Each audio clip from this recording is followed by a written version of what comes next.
Episode 611। जो कुछ उसके साथ हो रहा था उससे वह अभी भी खुश था, लेकिन ये बुरा भी नहीं था क्योंकि उसे कुछ अतिरिक्त ऊर्जा बाहर निकालने का मौका मिल रहा था। गलिन के लिए भी यह बुरा नहीं था क्योंकि वह नहीं जानती थी, लेकिन जैसे जैसे उसने दक्ष की शुद्ध ऊर्जा को निगला उसकी क्षमता भी थोड़ी बढ़ गई। ऐसा लग रहा था मानो ये दोहरी साधना का एक छोटा संस्करण था जिसमें दोनों प्रतिभागियों को लाभ मिलता था। दक्ष ने तो ये भी सोचा था कि क्या उसे अन्य महिलाओं को भी बाहर लाना चाहिए, लेकिन उसने योजना छोड़ दी क्योंकि ऐसा करना बहुत संदिग्ध होगा। एक शक्तिशाली व्यक्ति, एक स्वर्गीय व्यक्ति का मित्र और समान रूप से निम्न स्तर की लड़कियों से विवाहित उसकी सर्वोच्च व्यक्ति की दिखावटी छवि प्रभावित होने वाली थी। इस प्रकार वह महिलाओं को बाहर नहीं लाया और सिर्फ जीशान के साथ ही रहा, हमेशा की तरह बढ़िया। मुझे नहीं पता क्यों, लेकिन जना ज्यादा समय मैं तुम्हारे साथ बिताती हूँ उतना ज्यादा मैं तुम्हारी ओर आकर्षित होती हूँ। लेकिन चिंता मत करो, मैं चिपकूंगी नहीं, मैं इंतजार करूंगी कि तुम खुद मुझे स्वीकार करो, तब तक मैं खेलों का मजा लूंगी। गलिन ने मुस्कुराते हुए दक्ष से कहा, तुम खेल खेल रहे हो लेकिन अपनी उम्मीदें बहुत ज्यादा मत रखो। दक्ष ने गलिन से तीखी आवाज में कहा। अब जब वह शांत हो गया तो उसने फिर से अपनी आंखें बंद कर ली और ध्यान करना शुरू कर दिया। ये बात उसे अच्छी लग रही थी। उसने महसूस किया कि अपनी अतिरिक्त यांग ऊर्जा को मुक्त करने के बाद वह बहुत बेहतर और तेजी से ध्यान करने में सक्षम हो गया था। उनका स्थिरीकरण और भी तेजी से आगे बढ़ा। गुलिन ने दक्ष को परेशान नहीं किया और सीधे सामने देखते हुए उसके बगल में बैठ गई। यह यात्रा लगभग 1 घंटे तक चली, जिसके बाद ईगल्स की तरह स्नैक मोनाक भी नीचे जाने लगा। हम वहां हैं, जागो। गलिन ने दक्ष के हाथ खींच कर उसे जगाया। मैं सो नहीं रहा हूँ, चिंता मत करो, दक्ष ने जवाब दिया और उसने धीरे से अपनी आंखें खोलकर आगे देखा। जब उसने आगे देखा तो उसे हजारों मील तक फैला एक मैदान दिखाई दिया। मैदान के विभिन्न हिस्सों में लोगों के समूह खड़े होकर इंतजार कर रहे थे। चील और सांप राजा भी मैदान पर उतरे। सभी लोग एक क्षण की भी देरी किए बिना अपने अपने वाहन से उतर गए। दक्ष और गलिन भी नीचे उतर गए। बहन लिन, क्या आप ठीक हैं? दक्ष को नीचे आए 1 सेकंड भी नहीं हुआ था कि गुरिन उनके पास आ गया। मेरे साथ क्या होगा? गुलिन ने मुस्कुराते हुए पूछा। मेरी यात्रा वाकई मजेदार थी। जब गुरिन ने लड़की की बातें सुनी तो वह परेशान भी हुआ और ईर्ष्या भी, लेकिन जो उसने देखा उससे उसे और भी ज्यादा झटका लगा। जैसे जैसे ही उसने गलिन को स्पष्ट रूप से देखा उसने उसके होठों पर कुछ सफेद चीज देखी। उसे अंदाजा था कि यह क्या हो सकता है, लेकिन उसने इस पर विश्वास करने से इनकार कर दिया। बहन लिन, आपके होठों पर कुछ है, उन्होंने इशारा करते हुए कहा। गलिन ने अपने होठों को छुआ और दंग रह गई। ऐसा लगा जैसे कोई रोशनी पीछे रह गई हो जिसे वह निगलना भूल गई हो। उसने अपनी उंगली चाटने से पहले अपने लाल होठों को साफ करने के लिए अपनी उंगली का इस्तेमाल किया। सब बहन लिन, वह क्या था? गुरेन ने बोहे सड़ते हुए पूछा। वह ये सीनियर चेन की भूमि से एक व्यंजन था। जब हम साथ में यात्रा कर रहे थे तो हम सब ने इसे खाया था। ये बहुत मीठा और नमकीन था, बहुत स्वादिष्ट। गलिन ने मुस्कुराते हुए जवाब दिया। आह, क्या मैं भी देख सकता हूँ कि वह क्या था? गुरेन ने पूछा। मैं भी इसका स्वाद लेना चाहता हूँ। दक्ष ने एक पल के लिए गुरेन को अजीब तरह से देखा। वह उस आदमी को सिर्फ इतना कहने के लिए लात मारना चाहता था, माफ कीजिए, लेकिन वह खत्म हो गया था। वह आखिरी बैच था। गलिन ने बहाना बनाया। दक्ष की ओर देखते हुए उसने कहा, अन्यथा मैं भी चाहती हूँ कि मेरे पास और अधिक हो। मास्टर चेन, आप वहाँ क्या कर रहे हैं? हमारे साथ आइए। गवान की आवाज दूर से आई। दक्ष गुरेन को नजरअंदाज करते हुए गवान के पीछे चला गया। वह जानता था कि गुरेन उससे ईर्ष्या करती है, लेकिन उसे इसकी परवाह नहीं थी। गलिन भी दक्ष के पीछे चला गया। सभी लोग एक दूसरे से इतनी दूर क्यों खड़े हैं? दक्ष ने गुवान से पूछा। उसे आश्चर्य हो रहा था कि सभी लोग वहाँ क्यों खड़े हैं। वे शाही परिवार के आने का इंतजार कर रहे हैं। यह एक परंपरा है, प्रत्येक कबीला एक दिशा लेता है और शाही परिवार के आने का इंतजार करता है। जो बीच में उतरेगा उसके बाद ही हम पहुंचते हैं, गुवान ने बताया। शाही परिवार कितना शक्तिशाली है? दक्ष ने उत्सुकता से पूछा। उसने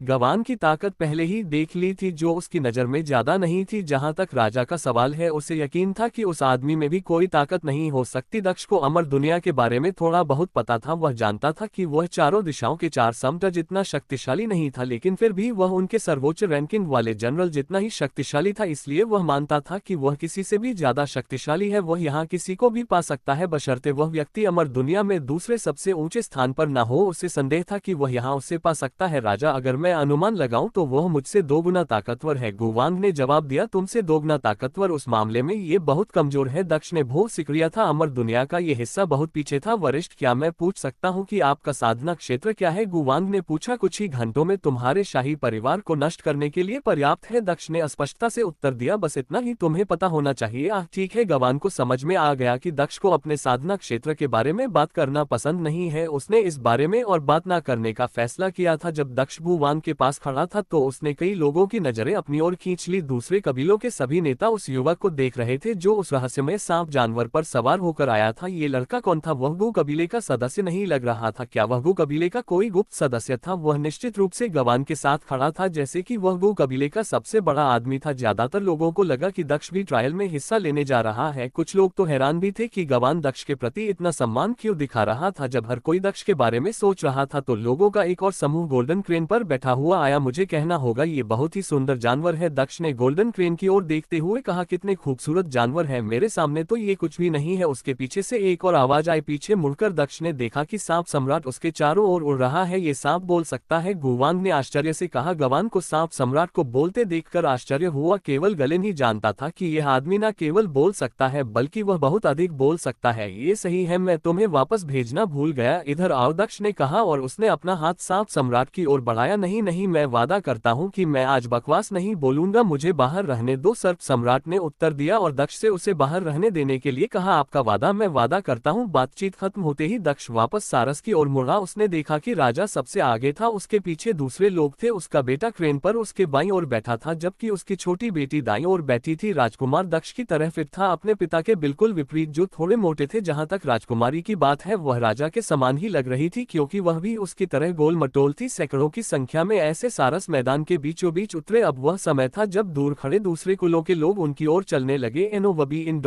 गू कबीले ने भी अन्य लोगों की तरह ही राजा की ओर चलना शुरू कर दिया। हालांकि केवल कबीले के सरदारों को ही राजा से मिलने की अनुमति थी, इसलिए बाकी लोग वहीं रुक गए। जबकि 12 प्रमुख कबीलों के 12 मध्यम आयु वर्ग के पुरुष राजा के पास चले गए। आपका स्वागत है महाराज, सभी ने कबीले प्रमुख का अभिवादन किया। एकमात्र व्यक्ति जो अकेले नहीं गया था वह गूवान था, जो दक्ष को भी अपने साथ ले गया था। गवान को दक्ष को अपने साथ लाते देख अन्य कबीले के स्वामी क्रोधित हो गए। वे क्रोधित होकर चिल्लाने लगे, गवान क्या तुम इतने बड़े हो गए हो कि परंपराएं भूल गए हो? क्या तुमने महामहिम से मिलने के लिए एक जूनियर को लाने की हिम्मत की? वह बहुत घमंडी है, मुझे आश्चर्य है कि उसे यह अहंकार कहां से मिलता है। एक के बाद एक सभी कबीले के स्वामी इस अवसर का उपयोग गवान को डांटने के लिए करने लगे। गवान, इसका क्या मतलब है? क्या तुम सब कुछ भूल गए? यहाँ तक कि राजा ने भी गवान को डांटा। महाराज, आप गलत समझ रहे हैं, वह मेरे गो कबीले का जूनियर नहीं है, बल्कि चुप रहो। यदि वह तुम्हारे कबीले का जूनियर नहीं है तो तुम्हें लगता है कि किसी भी जूनियर को हमारे पास लाना ठीक है? बेतों की बात है, ये क्या बकवास है? गवान की बात पूरी होने से पहले ही राजा गुस्से से भड़क उठा। राजा ने आगे कहा, क्या ये हमारे नियमों का मजाक उड़ाने का प्रयास है? वह यही नहीं रोका बल्कि उसने अपना ध्यान दक्ष पर केंद्रित कर लिया। बच्चे भाग जाओ यहाँ से। अपने क्रोध में वह ये भी भूल गया था कि यहाँ दक्ष की कोई गलती नहीं थी, भले ही यह सच था। मैं तुम्हें सलाह देता हूँ कि तुम मेरे खिलाफ अपनी आवाज के लहजे को नियंत्रित करो, नहीं तो तुम्हें पछताना पड़ेगा। यहाँ तक कि दक्ष भी राजा को चेतावनी देने से पीछे नहीं हटा। तो क्या हुआ? अगर वह बड़ा था, वह अभी भी उसके सामने एक बच्चा था। दक्ष को उसका इस तरह अनादर से बात करना पसंद नहीं आया। गवान को भी अब पसीना आ रहा था। वह राजा को बताना चाहता था कि वह क्या गलती कर रहा है, लेकिन राजा के गुस्से के कारण उसे मौका नहीं मिल पाया। नहीं तो मुझे पछताना पड़ेगा, बहुत बड़ी जबान है तुम्हारी बेटा, तुमने राजा से इस तरह बात करने की हिम्मत की? राजा गुस्से में दहाड़ा। जहां तक दूसरे कबीले के मास्टरों की बात है तो उन्हें पहले से ही यकीन था कि अब दक्ष की मौत हो जाएगी और गवान को भी सजा मिलने वाली थी। राजा ने बिना कुछ सोचे समझे क्रोध में दक्ष को थप्पड़ मारने के लिए आगे कदम बढ़ाया। बस बहुत हो गया, घुटने टेको। जैसे ही दक्ष को भी चोट लगी उसने एक दिव्य संत सम्राट की अपनी पूरी आभा बिखेर दी। आखिरकार 4 सम्राटों के बाद उसके पास सबसे मजबूत ताकत थी। जैसे ही उसकी आभा प्रकट हुई उसने पूरे मैदान को निगल लिया और सभी को जमीन पर गिरने पर मजबूर कर दिया। यहाँ तक कि राजा के घुटने भी मुड़ गए क्योंकि उसे घुटनों के बल नीचे गिरने पर मजबूर किया गया था। यही बात दूसरे कबीले के सरदारों के लिए भी सच थी। यहाँ तक कि गूवान भी बच नहीं पाया क्योंकि वह भी घुटनों के बल बैठ गया। केवल 2 लोग ही इस दबाव से मुक्त थे, गलिन और जीशान। सांप सम्राट भी अप्रभावित था क्योंकि वह दक्ष का पालतू जानवर था। दक्ष की आभा उसे नुकसान नहीं पहुंचा सकती थी। फिर से नहीं, गुरेन ने शाप दिया क्योंकि उसे दूसरी बार घुटनों पर बैठने के लिए मजबूर किया गया था। महान गुरु, कृपया हमें माफ कर दीजिए, मुझे नहीं पता था कि ऐसा होगा। मैं सिर्फ महान वरिष्ठ को हमारे राजा से मिलवा चाहता था। कृपया हम सबको माफ कर दीजिए क्योंकि उन्होंने गलतफहमी की है। गूवान ने दक्ष से माफी मांगी। इसके अलावा उसने आखिरकार खुद को आश्वस्त किया कि गलिन ने जो कहा वह वास्तव में सच था। दक्ष वास्तव में इतना शक्तिशाली था। अब जब वह सीधे उस शक्ति को व्यक्त कर रहा था तो वह स्पष्ट रूप से समझ गया कि किसी व्यक्ति द्वारा किसी अन्य व्यक्ति को घुटनों के बल पर लाने का मतलब था कि ताकत में बहुत बड़ा अंतर था। बढ़िया सीनियर, इतनी ताकत, मैं सच में बेवकूफ हूँ। जब गुयू वांग ने कहा कि वह अपने कबीले का जूनियर नहीं है तो उसका मतलब था कि वह जूनियर ही नहीं है, वह कोई महान गुरु है। इतनी ताकतवर मैंने पहले ऐसा महसूस नहीं किया, लेकिन वह बहुत ताकतवर है। वह केंद्रीय क्षेत्र से होगा जो सीधे सम्राट के अधीन काम करता होगा। मैं सच में बेवकूफ हूँ। जब राजा ने दक्ष की ताकत का सामना किया तो उसे आखिरकार एहसास हुआ कि उसने कितनी बड़ी गलती की है। क्या उसने वास्तव में दक्ष पर हमला करने की हिम्मत की थी? जी महान गुरु, कृपया मुझे माफ कर दीजिए, मुझे पता नहीं था कि आप कौन हैं, कृपया मुझे माफ कर दीजिए, मैंने बहुत बड़ी गलती की है, मैं कुछ भी कहने को तैयार हूँ, मुझे मेरी जिंदगी जीने दीजिए। बिना कुछ सोचे समझे राजा ने दक्ष से विनती करना शुरू कर दिया। उसके लिए उसकी जान किसी भी चीज से ज्यादा महत्वपूर्ण थी। दक्ष ने राजा की ओर देखा, आश्चर्यचकित, ऐसा लग रहा था जैसे चाल काम कर गई थी। शक्ति होना बहुत अच्छी बात है, किसी भी चीज के बारे में चिंता करने या छिपाने की जरूरत नहीं है, जहां भी आप चाहे अहंकार को कुछ चल दे, ये बहुत अच्छी बात है। मैं तुम्हें क्यों माफ करूं, तुमने मुझ पर हमला करने की हिम्मत की। दक्ष ने कहा अभी भी गुस्से का नाटक करते हुए, मैं क्षमा चाहता हूं गुरुजी, मैं पागल हो गया था, मैंने सबक सीख लिया है, मैं आपके साथ अपने पूर्वजों से भी बेहतर व्यवहार करूंगा। गु वांग ने फिर से विनती करते हुए कहा 10 मिनट तक ऐसे ही रहो और मैं तुम्हें माफ कर दूंगा। हर कोई ऐसे ही रहेगा, जो 10 मिनट से पहले उठेगा उसका सिर जमीन पर लुढ़क जाएगा, दक्ष ने कहा, और वह राजा के लिए व्यवस्थित सिंहासन की ओर चला गया। राजा की गरिमा की परवाह किए बिना दक्ष आराम से बैठ गया। क्या आप कम से कम मेरे पिता को खड़े रहने दे सकते हैं? कृपया दक्ष के पास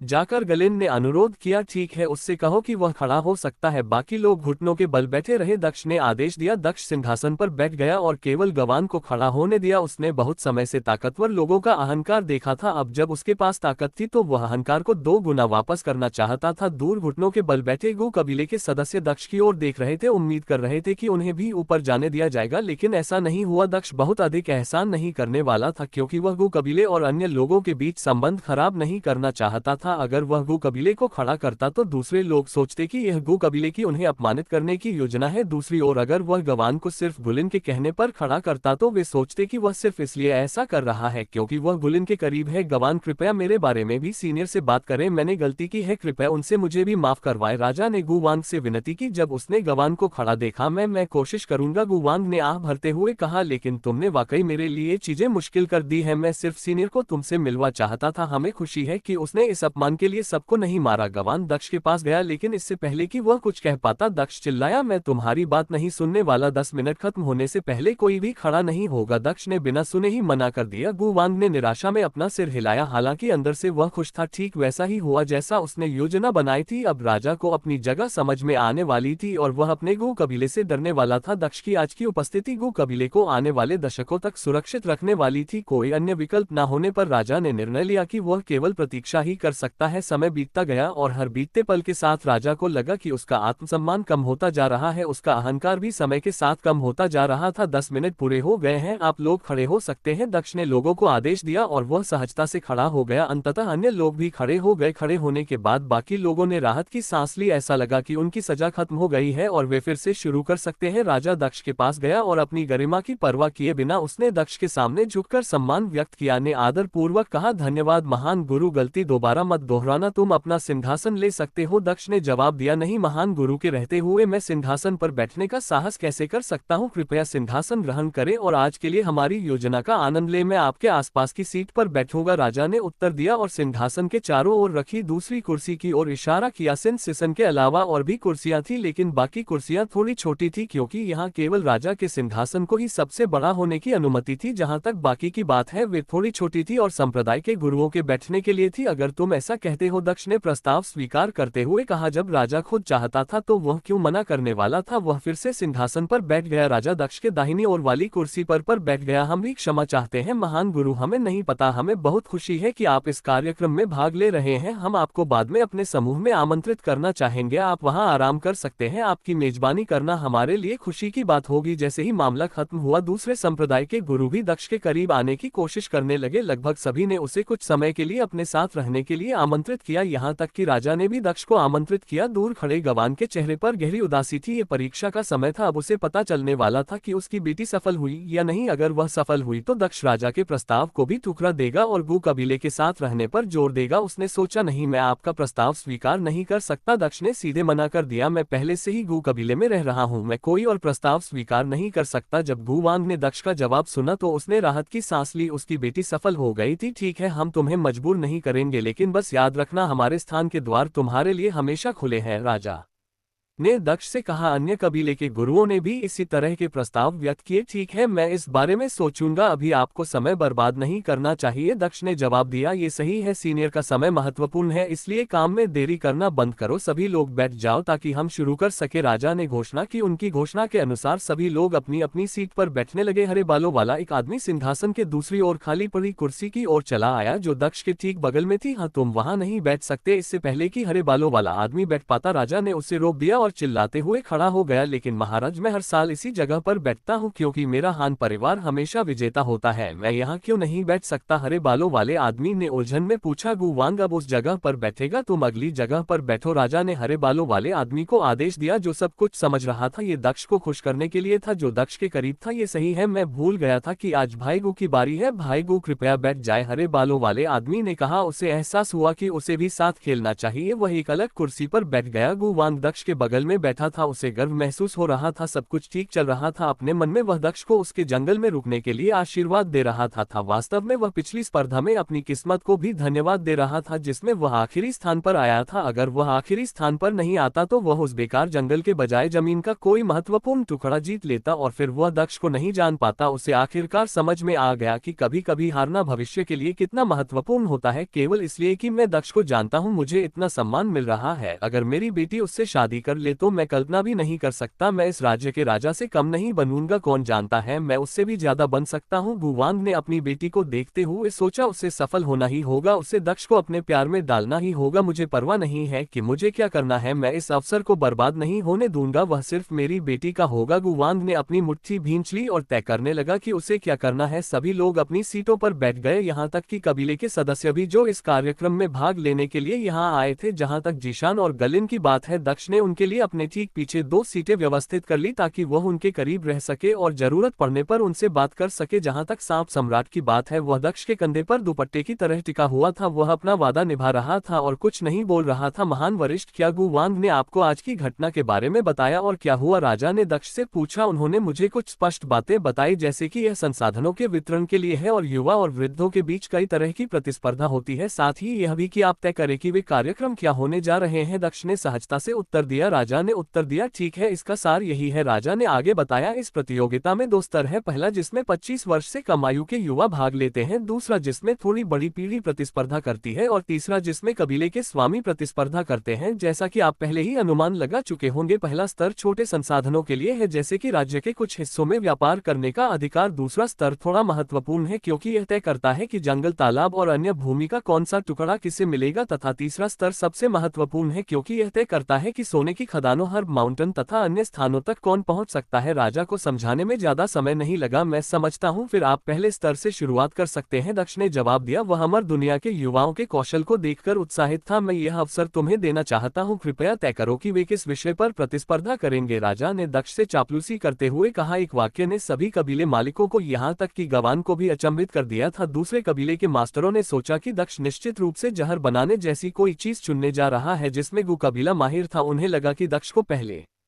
से ही यह पता था और वह गू कबीले की मदद करने जा रहा था। वे पहले दौर में जीतने की उम्मीद पहले ही खो चुके थे। दूसरी ओर गवान भी हैरान था, उसे विश्वास नहीं हो रहा था कि दक्ष को यह मौका मिला है। अगर उसे पता होता कि ऐसा होने वाला है तो उसने दक्ष को पहले ही बता दिया होता कि गक्लान किसमें अच्छा है ताकि वह उसे चुन सके। वह इस बात पर पछता रहा था कि उसने इतना बढ़िया अवसर खो दिया। इस बीच दक्ष इस अवसर पर खुश लग रहा था। उसने सभी को किसी ऐसी चीज पर परखने का फैसला किया था जिसमें उसकी वास्तव में रुचि थी। मैं चाहता हूँ कि पहला परीक्षण कीमिया और गोली के मिश्रण पर हो, दक्ष ने समझाया। ये सुनकर कबीले के एक सरदार ने उत्साह से खड़े होकर कहा, ये तो बहुत बढ़िया है। गु वांग ने उस आदमी को देखा जो डू कबीले का मुखिया था। उसका कबीला रसायन विद्या में बहुत माहिर था। गु वांग गाह भरने से खुद को रोक नहीं सका। भले ही यह जहर बनाने का काम ना हो, लेकिन लिनरा को अच्छा काम करना चाहिए। वह कीमिया में भी अच्छी है। ये परफेक्ट तो नहीं है, लेकिन जितना हो सकता था उससे बेहतर है। गु वांग ने सिर हिलाते हुए सोचा, एनो विल बी इन .com। जहां तक अन्य क्षेत्रों में सामाजिकता रखने वाले कुलों का सवाल है, वे भी परेशान थे, लेकिन वे खुश भी थे। ऐसा लग रहा था कि दक्ष ने गु कबीले को फायदा पहुंचाने के लिए धोखा नहीं दिया। राजा ने कबीले के सरदार को भूलकर देखा जो खड़ा हो गया था, और उसे बैठने के लिए कहा। इससे पहले कि वह दक्ष की ओर देखता, ये कीमिया होगी। पहला परीक्षण कीमिया है। सभी लोग अपने अपने बर्तन तैयार रखें। मेरे भंडारण रिंग में मेरे पास जानवरों के मन को बहलाने वाली गोलियां बनाने के लिए आवश्यक जड़ी बूटियां हैं। जो कोई भी उस गोली को सबसे अधिक शुद्धता के साथ तेजी से बना सकता है, वह जीत जाएगा। राजा ने अपना हाथ हिलाते हुए घोषणा की। उसके सामने सैकड़ों तरह की जड़ी बूटियां प्रकट हुई। यह जड़ी बूटियां 24 लोगों के लिए पर्याप्त है, इसलिए प्रत्येक कबीला 2 प्रतिभागियों को भेज सकता है जो अलग अलग मिश्रण तैयार करेंगे। अल्पिराम, लिनरेन, तुम दोनों गुयु कबीले से चले जाओगे। गुयु वांग ने बिना सोचे समझे घोषणा की। भले ही उसने 2 लोगों को भेजा था, लेकिन उसे सिर्फ गुलिन से ही उम्मीद थी। जहां तक गवान की बात है तो वह एक बेहतर कारीगर था, लेकिन जब बात कीमिया की आती थी तो वह गलिन जितना अच्छा नहीं था। अन्य दलों ने भी 2-2 सदस्य भेजे। प्रतिभागियों पर ध्यान केंद्रित करने के बजाय दक्ष जड़ी बूटियों पर ध्यान केंद्रित कर रहा था। उसके सामने रखी गई हर एक जड़ी बूटी को घर वापस पाना असंभव था। उनमें से हर एक खजाने की तरह लग रहा था, और यहाँ उनका इतना आम तौर पर इस्तेमाल किया जा रहा था। शुनबीस्ट डायवर्सन पिल क्या है? मेरी कीमिया का ज्ञान केवल नश्वर दुनिया के ज्ञान तक ही सीमित है, इसलिए मुझे कोई जानकारी नहीं है। मैं दूसरों से भी नहीं पूछ सकता, क्योंकि मैं एक महान गुरु होने का दिखावा कर रहा हूँ। दक्ष ने अपने विचारों में शून्य से कहा, वे कुछ खास नहीं है। जैसा कि नाम से पता चलता है, उनका उपयोग शक्तिशाली जानवरों को विचलित करने के लिए किया जाता है। कल्पना कीजिए कि आपका पीछा शक्तिशाली जानवर कर रहे हैं जो आपसे कर ज्यादा शक्तिशाली है। आप बस उन पर यह गोलियां फेंक देते हैं। गोली उन्हें आकर्षित करेगी, वे उन्हें खाने में व्यस्त हो जाएंगे और उनका पीछा करना बंद कर देंगे। यही कारण है कि इन गोलियों का उपयोग ज्यादातर जानवरों को काबू में करने वाले लोग करते हैं। जुन ने बताया। तो यह वही था। दक्ष ने सोचा, क्या तुम जानवरों को काबू करने वाले और कीमिया अगर हो, तुम जानवरों को बहका वाली जड़ी बूटियां लेकर जा रहे हो? दक्ष ने राजा से पूछा। वह आश्चर्यचकित था। वह ये सोचे बिना नहीं रह सका कि राजा की अंगूठी में इतनी सारी जड़ी बूटियां क्यों होंगी। यह सही है, मैं भी एक कीमिया अगर हूँ, लेकिन मैं जानवरों को वश में करने वाला नहीं हूँ। मेरी बेटी जानवरों को वश में करने वाली है। मैं ये उसके लिए बनाने जा रहा था, लेकिन अगर इनका इस्तेमाल परीक्षणों में किया जाता है तो ये भी बुरा नहीं है। राजा ने अपनी गोल मटोल बेटी की ओर इशारा करते हुए कहा, वैसे मेरी बेटी अभी भी अविवाहित है, क्या तुम उसे जानना चाहते हो? उन्होंने आगे पूछा, ये सोचते हुए कि क्या कोई रिश्ता स्थापित होने की कोई उम्मीद है। कोई दिलचस्पी नहीं है। दक्ष ने उसके इरादे समझते हुए सीधे मना कर दिया। राजा ने इस पर ज्यादा विचार नहीं किया। वह राज्य में किसी को भी मजबूर कर सकता था सिवाय दक्ष के। उन्होंने अपना ध्यान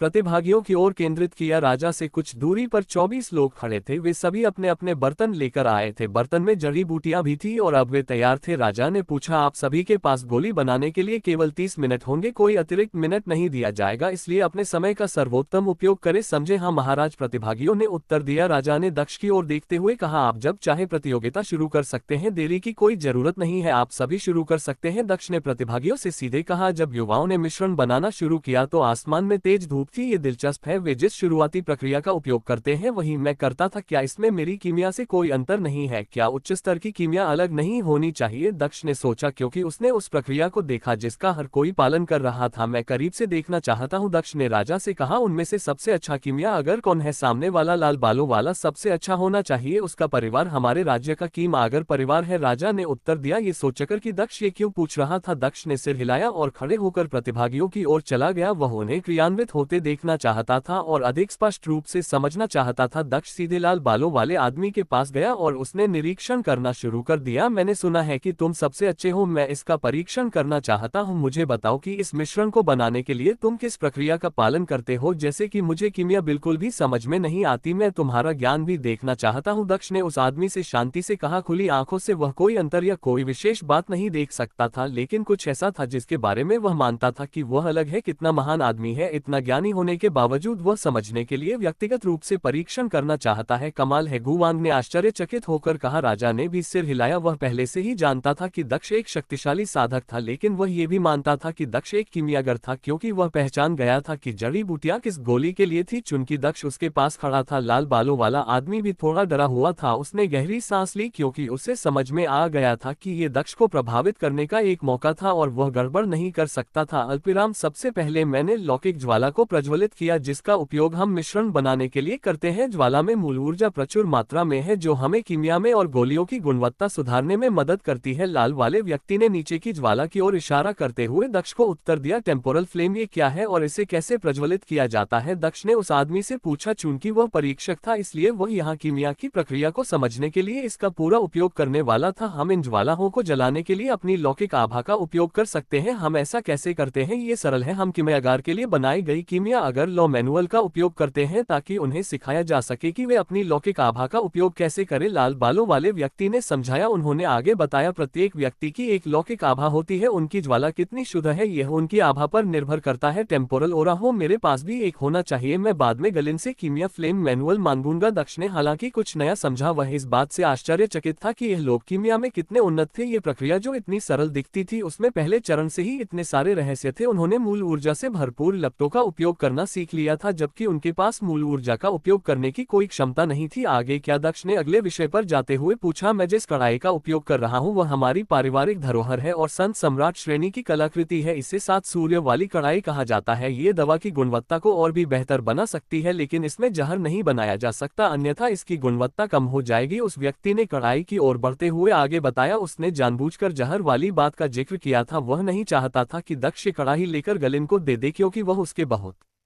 करीब था। चूंकि गू कबीले जहर के मामले में माहिर थे, इसलिए ये कढ़ी उनके लिए बेकार होने वाली थी। वे केवल इसे नष्ट कर देंगे, इसलिए उसने पहले ये समझाया। वह नहीं जानता था कि दक्ष का कुछ भी लेने और गू कबीले को देने का कोई इरादा नहीं था। अब मुझे याद आया कि संत राजा की अंगूठी में भी एक कढ़ाई थी जो उसने मुझे दी थी। यह भी एक बेहतरीन खजाना होना चाहिए। अमर दुनिया में कीमिया की प्रक्रिया को समझने के बाद मुझे फिर से जीवन देने वाली गोलियां बना की कोशिश करनी चाहिए। शायद मैं उन्हें और भी बेहतर बना सकूं। दक्ष ने सोचा और उसके दिमाग में एक विचार आया। वह जीवन देनी गोलियों की गुणवत्ता में सुधार करके उनकी सभी सीमाओं को दूर करना चाहते थे। इसके बाद मैंने कढ़ाई में ट्विन जट जड़ी बूटियां और कक नदी से प्राप्त की हुई समृद्ध जल की थोड़ी मात्रा डाल दी। लाल बालों वाले व्यक्ति ने अपनी बात समाप्त करने से पहले आगे बताया। अब मैं इन दोनों चीजों के ठीक से मिल जाने का इंतजार कर रहा हूं और फिर मैं प्रक्रिया का अगला भाग शुरू कर सकता हूं। अच्छा, अगला भाग शुरू करने से पहले आप कितनी देर तक इंतजार करेंगे? दक्ष ने पूछा। 5 मिनट, लाल बालों वाले आदमी ने समझाया। दिलचस्प है, तुम बिल्कुल भी बुरे नहीं हो। मुझे तुमसे बहुत उम्मीदें हैं, दक्ष ने उस आदमी से कहा, और वह अपने हाथों को पीठ के पीछे रखकर अन्य प्रतिभागियों की ओर बढ़ने लगा, जैसे कि वह कोई विशेषज्ञ हो। वह दूसरों के पास गया और देखा कि वे सभी एक ही प्रक्रिया का पालन कर रहे थे, बस उनकी कढ़ी अलग थी। अगर वे सभी एक जैसे हैं तो क्या इसका मतलब यह नहीं होगा कि वे सभी एक ही गुणवत्ता की गोलियां बनाते हैं? कढ़ाई की गुणवत्ता केवल गोलियों को प्रभावित करेगी? क्या ये प्रतिभाओं की लड़ाई है या खजाने की लड़ाई? इस समय सभी लोग एक जैसे ही स्थिति में थे, किसी के पास कुछ भी अलग नहीं था। ये तो बस शुरुआत है। बेशक उन सभी के पास एक ही तरीके होंगे, क्योंकि उन्हें एक ही तरह की गोलियां बनाने के लिए कहा गया है। जुन ने दक्ष को समझाया जब वह उसके बगल में आकर शांति से तैर रही थी। यह सच है, लेकिन फिर भी चिंता मत करो, बात के भाग अधिक जटिल हो जाते हैं। यहीं पर उनकी प्रतिभा और समय की परीक्षा होगी। उस समय आपको अंतर देखने को मिलेगा। जुन ने दक्ष से आगे कहा, तुम कहते हो तो? दक्ष लिन के पास गया, जो लाल बालों वाले आदमी के ठीक बगल में पहली पंक्ति में खड़ा था। उसने उसकी कढ़ाई को देखा और पाया कि वह भी वही प्रक्रिया अपना रही थी, लेकिन उसकी जड़ी बूटियां लाल बालों वाले आदमी की जड़ी बूटियों से भी धीमी गति से मिल रही थी। तुम्हारी प्रक्रिया इतनी धीमी क्यों है? दक्ष ने गलिन से पूछा। ऐसा इसलिए है क्योंकि मेरी लौकिक लपट दूसरों की तुलना में कमजोर है। ये जहर के मिश्रण को प्रभावित नहीं करता है, लेकिन जब कीमिया की बात आती है तो मैं धीमा हूं, लेकिन यह मेरी संभावनाओं या गोलियों की गुणवत्ता को प्रभावित नहीं करेगा। मैं समय समाप्त होने से पहले ही इसे खत्म कर दूंगा, गलिन ने दक्ष को समझाया। दक्ष ने सिर हिलाया और फिर से लाल बालों वाले आदमी के पास गया, जो अगले हिस्से में चला गया था। लाल बालों वाले आदमी ने फिर काले पत्तों जैसा कुछ उठाया। उसने उन्हें अपने पास रखी मेज पर रखा और हथौड़े से उन्हें कुचलना शुरू कर दिया। तुम आजकल क्या कर रहे हो? दक्ष ने उत्सुकता से पूछा। ये कीमिया अगर क्यों ही हथौड़ा है? ऐसी कई वस्तुएं हैं जो पूरी तरह से मूल ऊर्जा से बनी है। अगर हम उन्हें कीमिया में इस्तेमाल करते हैं तो उनकी अतिरिक्त ऊर्जा गोलियों को नष्ट कर देगी और कड़ाही फट जाएगी। लाल बालों वाले आदमी ने सावधानी पूर्वक समझाया, क्योंकि वह हथौड़ा मेज पर मारता रहा। उसने 3 बार थप्पड़ मारा और रुक गया। उसी समय दक्ष ने देखा कि दूर खड़े आदमी ने पौधों पर 4 बार थप्पड़ मारे थे। तुमने केवल 3 बार क्यों मारा और बाकी लोगों ने 4 बार मारा। दक्ष ने उस आदमी से पूछा। दूर खड़ा राजा मुस्कुरा रहा था। ग्रेट मास्टर वास्तव में प्रतिभाशाली है। वह वास्तव में रसायन विद्या के बारे में अनुभवहीन होने का नाटक करके ऐसे प्रश्न पूछकर परीक्षण कर रहे हैं जिन्हें यहाँ 15 साल के बच्चे भी जानते हैं। उन्होंने मुस्कुराते हुए कहा, ये सही है। अगर मुझे पहले से पता न होता तो मैं सोचता कि वह वास्तव में एक अनपढ़ व्यक्ति है जिसे बुनियादी बातें भी नहीं पता। वह वास्तव में प्रतिभाशाली है। गुवांग ने सिर हिलाते हुए कहा। तो गुवांग, तुम्हारा उससे क्या रिश्ता है? क्या तुम उसे पहले से जानते हो? राजा ने गुवांग से पूछा। उसे आश्चर्य हो रहा था कि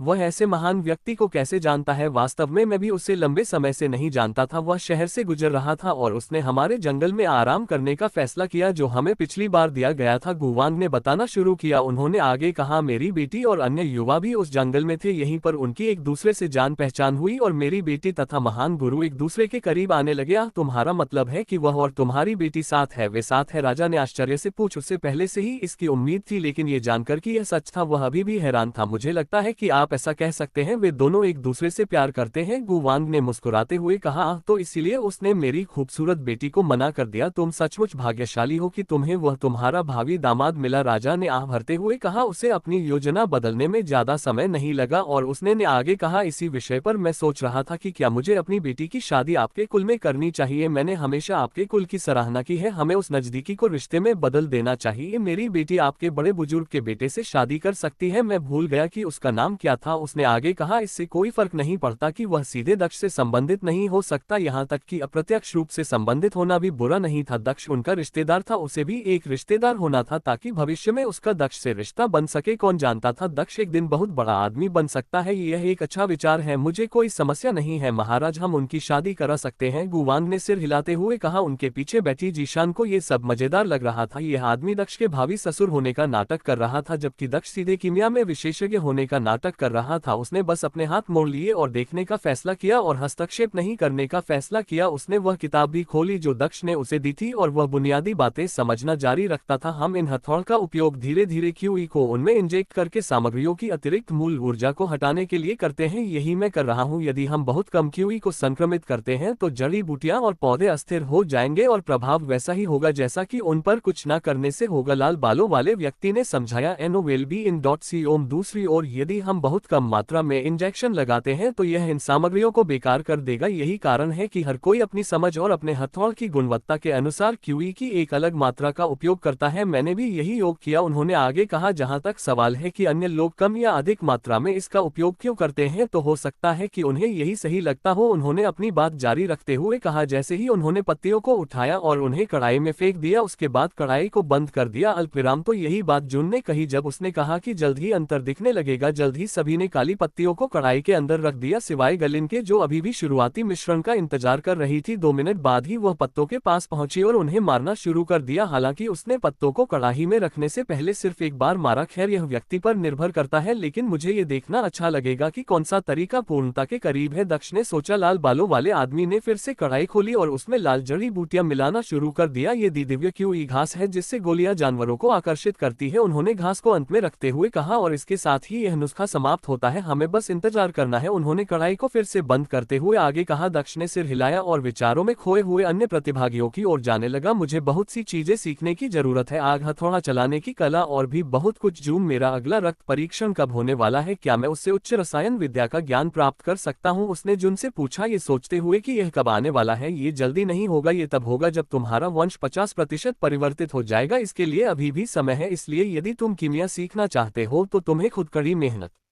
करनी होगी। जून ने उत्तर दिया। ठीक है, मैं इसे खुद ही संभाल लूंगा। मुझे किसी भी मामले में केवल 2 चीजें सीखने की जरूरत है। उम्मीद है उसके बाद यह आसान हो जाएगा, दक्ष ने कहा और सभी की जांच करने के बाद शांति से वापस चलने लगा। वह राजा और गवान के बीच में अपनी सीट पर वापस चला गया। तुम्हारे युवा साथियों के बारे में क्या ख्याल है? क्या वे प्रतिभाशाली हैं? राजा ने दक्ष से पूछा। खैर, उनमें से कुछ वास्तव में बुरे नहीं है। उनका भविष्य अच्छा हो सकता है। दक्ष ने एक महान गुरु की तरह उत्तर दिया। इंतजार जारी रहा और समय बीतता गया। आधे घंटे के बाद ही आखिरी व्यक्ति व्यक्ति ने भी अपना कड़ाही खोला जो कोई और नहीं बल्कि गलिन था। ठीक है, सभी लोग एक एक करके अपनी गोलियां लेकर हमारे पास आए, हम आपकी गुणवत्ता का मूल्यांकन करेंगे। राजा ने सभी को आमंत्रित करते हुए घोषणा की। लाल बालों वाला लड़का सबसे पहले आया। ये वही है जो मैंने बनाया है, उसने राजा को एक गोली देते हुए कहा। वह दक्ष को भी एक गोली देना नहीं भूला। तुम्हारी राय में गोली की गुणवत्ता कैसी है, राजा ने कहा, और उसने निर्णय लेने की सारी जिम्मेदारी दक्ष पर डाल दी। दक्ष ने गोली को देखा और उसे कोई खामी नजर नहीं आई, हालांकि उसने किसी भी बात पर टिप्पणी नहीं की। वह बेवकूफ नहीं दिखना चाहता था। ये तुम्हारा मुकदमा है, केवल तुम ही इसके न्यायाधीश हो सकते हो, मैं सिर्फ निरीक्षण करूंगा, दक्ष ने राजा से कहा, क्योंकि उसने निर्णय देने से इनकार कर दिया था। लेकिन सीनियर नहीं, लेकिन आप ही न्याय करेंगे, मैं नहीं चाहता कि यह पक्षपात की शिकायत हो, इसलिए आप ही न्याय करेंगे, निष्पक्ष रहे, दक्ष ने फिर कहा। राजा के जवाब देने से पहले ही उसे बीच में ही रोक दिया। ठीक है, अगर तुम यही चाहती हो, राजा ने सिर हिलाते हुए कहा। वह दक्ष को परेशान नहीं करना चाहता था। वह गोली का निरीक्षण करने लगा। तुमने अच्छा काम किया, मुझे तो बस थोड़ी सी अशुद्धियां ही नजर आ रही है। तुम एक बेहतरीन 20 डायवर्सन पिल बनाने के बहुत करीब पहुंच गए थे। जरूरतों पर नियंत्रण को देखते हुए ये बुरा नहीं है, राजा ने टिप्पणी करते हुए उस आदमी को वापस जाने को कहा। अगला, उसने अगले व्यक्ति को पुकारते हुए कहा जो सहयोग से कोई दूसरा आदमी था। ऐसा लग रहा था कि वह पंक्तियों के बजाय स्तंभों के हिसाब से जा रहा था, क्योंकि उसने गलिन के बजाय लाल बालों वाले आदमी के पीछे खड़े व्यक्ति को पुकारा। एक के बाद एक सभी युवा आगे बढ़ते रहे। बहुत सारी खामियां हैं, आपने अशुद्धियों को ठीक से साफ नहीं किया, तुमने गोली जला दी, क्या तुम्हें पता भी था कि तुम क्या कर रहे थे? इसका रंग ठीक नहीं है, मुझे लगता है कि आपने इसे बहुत देर तक कढ़ाई में रखा है, ये बिल्कुल भी उपयोग करने लायक नहीं है। तो तुम इसे जानवरों को बहका वाली गोली कहते हो? क्या बकवास है। मैं जानता हूँ कि तुम्हारा कबीला किमियागर कबीला नहीं है, लेकिन इस कचरे को मेरे पास लाना, क्या तुमने इसे बनाने से पहले सोचा भी था? राजा ने इस आयोजन में भाग लेने वाले सभी लोगों की आलोचना की। लाल बालों वाले व्यक्ति और कुछ अन्य लोगों को छोड़कर सभी को राजा की डांट पड़ी। जल्द ही उसने 22 लोगों की गोलियां जांच ली। अब केवल गु कबीले के 2 सदस्य ही बचे थे। अगला, उसने गुरेन को पुकारते हुए कहा। गुरेन ने अपनी गोली देने से पहले थोड़ा संकोच किया, उसे शर्म आ रही थी क्योंकि उसने गलती से गोलियां जला दी थी। उसे पता था कि उसका अपमान होने वाला है। राजा ने गोली को देखा जो पूरी तरह से नष्ट हो चुकी थी और उसका चेहरा तमतमा उठा। वह गहरी सांस लेने से खुद को रोक नहीं सका। शांत हो जाओ लवेई, शांत हो जाओ। मूर्ख हो सकता है, लेकिन वह गु कबीले के साथ संबंध बनाने के लिए सबसे अच्छा मूर्ख है। ताकि मैं बड़े आदमी के साथ संबंध बना सकूं, मैं उसे डांट नहीं सकता, मैं दक्ष को भी परेशान कर सकता हूं, मुझे इसे सावधानी से संभालने की जरूरत है। राजा ने खुद को नियंत्रित करते हुए सोचा, युवक, मुझे लगता है कि तुमने ये गोली थोड़ी जला दी है। हाँ, यह एक आम गलती है, चिंता मत करो, ऐसा सबके साथ होता है, राजा ने गुरेन से कहा और वह हंसने लगा। तुम वापस जा सकते हो, एनो वेल बी इट्सियोम। दक्ष ने भी गुरेन के साथ व्यवहार करते समय राजा लू के स्वभाव में आए इस अचानक परिवर्तन को नोटिस किया। उसे समझ में आ गया कि यह सब उसके कारण हुआ है। ये सिर्फ उसे ही नहीं समझ में आया, दूसरे कबीले के मास्टर भी समझ गए कि क्या हो रहा है। वे इस समय जीतने की उम्मीदें खो चुके थे। ये स्पष्ट था, जब तक गलन गुरेन की तरह अपनी गोली नष्ट नहीं कर देती तब तक उसे विजेता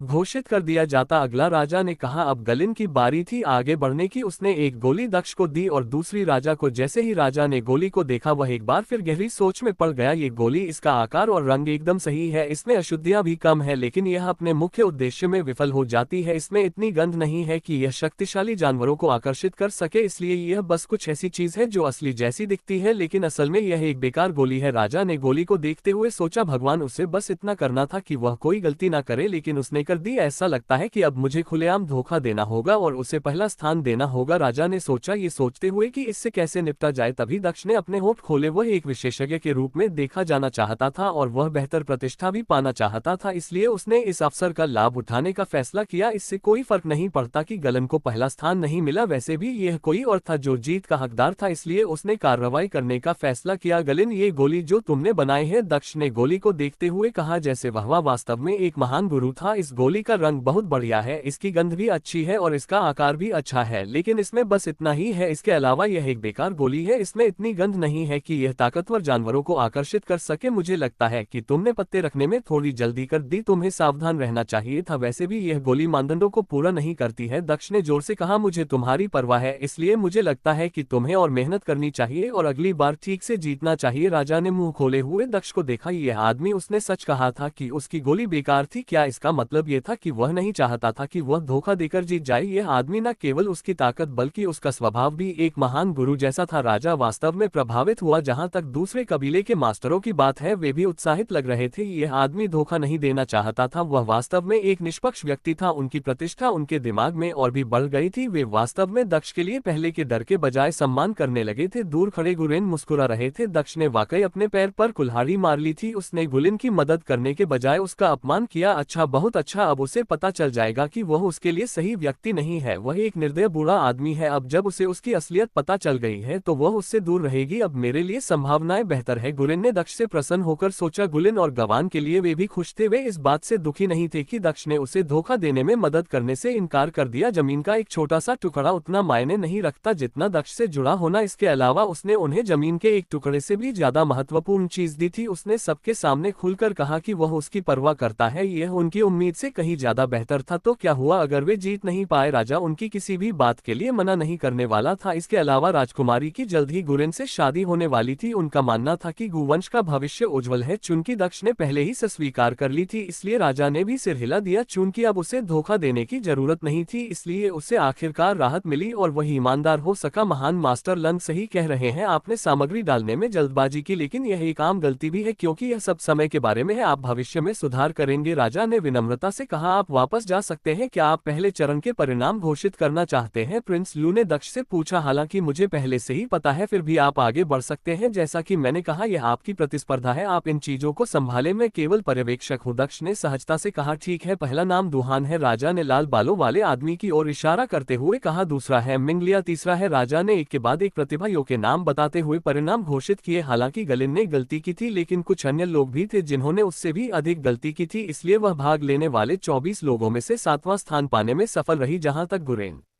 का सवाल है, वह 17वें स्थान पर थे। आप सभी वापस जा सकते हैं, पुरस्कार अंत में घोषित किए जाएंगे। राजा ने सभी को वापस भेजते हुए कहा। गलिन दक्ष के पीछे अपनी सीट पर वापस चली गई। जहां तक अन्य लोगों का प्रश्न है, वे कुलों के साथ बैठने चले गए क्योंकि वे बड़े लोगों के साथ नहीं बैठ सकते थे। अगला परीक्षण कुलों के बुजुर्गों के लिए हमें कौन सा परीक्षण करना चाहिए? मैं चाहता हूं कि आप इसका भी फैसला करें। कृपया महान गुरु, इस बार मना मत करना, राजा ने दक्ष से कहा और उसे फिर से परीक्षण का चयन करने के लिए कहा। ठीक है, तो फिर मैं इसमें नहीं कहूंगा। मैं चाहता हूं कि अगला परीक्षण लड़ाइयां का हो। दक्ष ने घोषणा की। वह बुजुर्गों को लड़ते हुए देखना चाहता था ताकि वह समझ सके कि वे अपनी ताकत का इस्तेमाल किस प्रकार करते हैं। ठीक है, ये शारीरिक लड़ाई होगी। प्रत्येक कबीले को युद्ध के मैदान में केवल एक बुजुर्ग को भेजने की अनुमति है। यह एक एकल लड़ाई होगी जिसमें हर कोई लड़ाई में शामिल होगा। जो गिरता है वह समाप्त हो जाता है। राजा ने कहा, आगे चलकर नियमों को बनाते हुए ताकि लड़ाई दक्ष के लिए और अधिक दिलचस्प हो जाए। राजा ने आगे कहा, आपको उड़ने की भी अनुमति नहीं है। जो आखिरी तक जीवित रहेगा वही विजेता होगा। आपकी रैंक इस आधार पर तय होगी कि आप कितने समय तक टिक सकते हैं। इसके अलावा आप अपने पास मौजूद किसी भी खजाने या किसी भी चीज का उपयोग कर सकते हैं। जब तक आप दूसरे व्यक्ति को नहीं मारते तब तक कुछ भी वर्जित नहीं है। ये दिलचस्प है, यह मजेदार हो सकता है। दक्ष ने बड़बड़ा हुए कहा। एक बार दर्शक बनना वाकई मजेदार लग रहा था, लेकिन वह ये नहीं जानता था कि जब तक कोई इस राज्य की ओर उड़ रहा है तब तक वह अकेला नहीं रहेगा। पश्चिमी सम्राट का असली सेनापति अपनी टीम के साथ कहीं जा रहा था और वहां पहुंचने के लिए उसे इस राज्य से होकर गुजरना था। पश्चिमी साम्राज्य का दूसरा सबसे शक्तिशाली व्यक्ति आ रहा था। इन सब बातों से अनजान दक्ष यहाँ होने वाली लड़ाई के लिए उत्साहित था। गु कियांग, तुम हमारे लिए भाग लोगे? गु वांग ने अपने एक बुजुर्ग को आदेश देते हुए कहा। डूमिंग, तुम हमारी तरफ से भाग लोगे? तुम्हें जीतना ही होगा। जियानली, तुम हमारी तरफ से जाओ। महान गुरु को मेरे मिंग कबीले की ताकत दिखाना सुनिश्चित करो, उन्हें निराश मत करो। यंगवान, आगे बढ़ो और अपना सर्वश्रेष्ठ दो। एक के बाद एक सभी कुलों ने अपने पक्ष का प्रतिनिधित्व करने के लिए अपने बुजुर्गों में से एक को भेजा। जल्द ही 12 बुजुर्ग मैदान पर एक दूसरे के सामने खड़े थे। वे सभी तैयार लग रहे थे और राजा के इशारे का इंतजार कर रहे थे। क्या हम शुरू करें? राजा ने दक्ष से अनुमति मांगी। जैसे ही दक्ष ने अपना सिर हिलाया, राजा ने घोषणा की, लड़ाई शुरू करो। हालांकि यह एक ऐसी लड़ाई थी जहां हर कोई हर किसी का दुश्मन था, लेकिन यह उस तरह से आगे नहीं बढ़ी। शुरुआती भागदौड़ के बाद ऐसा लगा कि सभी ने एक ही दुश्मन को चुना है। एक एक लड़ाई होने के बजाय ये 6 अलग अलग लड़ाइयां बन गई। गु कबीले के बुजुर्ग का मुकाबला मिन कबीले के बुजुर्ग से था और वह अपनी विशेषता का इस्तेमाल करना नहीं भूला। जबकि गु कबीले ने जहर का इस्तेमाल किया, मिन कबीला कारीगरों का कबीला कबीला था, इसलिए उनके पास कई खजाने थे। दक्ष मिन कबीले से बहुत कुछ सीख रहा था। ग कबीले के बुजुर्ग के हमले डरावने थे, लेकिन मिन कबीले के सदस्य अपने खजाने का इस्तेमाल ऐसे कर रहे थे जैसे वे बाहरी मदद नहीं बल्कि उनके शरीर का हिस्सा हो। जहां तक दूसरे कुलों की बात है, वे भी कुछ अलग दिखा रहे थे। खुद की रक्षा करते हुए कैसे लड़ना है, जहर का इस्तेमाल कैसे करना है, कलाकृतियों का इस्तेमाल कैसे करना है, दुश्मन को अपने मनचाहे तरीके से हमला कैसे करवाना है। युद्ध में बहुत कुछ हो रहा था। दक्ष वास्तव में खुश था कि वह इस मुफ्त शो के लिए यहाँ आया था। न केवल वह आराम कर सकता था बल्कि वह अपने कोर को स्थिर करने के लिए सूक्ष्म रूप से ध्यान करते हुए और भी बहुत कुछ सीख सकता था। वास्तव में अब भी वह बैठे बैठे ही अपनी कोर को स्थिर कर रहा था। लड़ाई अभी समाप्ति के करीब पहुंचने लगी क्योंकि अधिक से अधिक लोग समाप्त होने लगे। इसमें ज्यादा समय नहीं लगा और यह वास्तव में उस लड़ाई में बदल गई का इरादा था। ये दो बनाम एक से शुरू हुआ और एक पूरी लड़ाई में बदल गया जहां हर कोई एक दूसरे पर हमला करता है। बुजुर्गों की संख्या और भी कम होती गई और जल्द ही केवल 3 लोग ही बचे। गु कबीले के बुजुर्ग तियानो और मिन कबीले के बुजुर्ग। दुर्भाग्य से गु कबीले के बुजुर्ग को बाहर होने से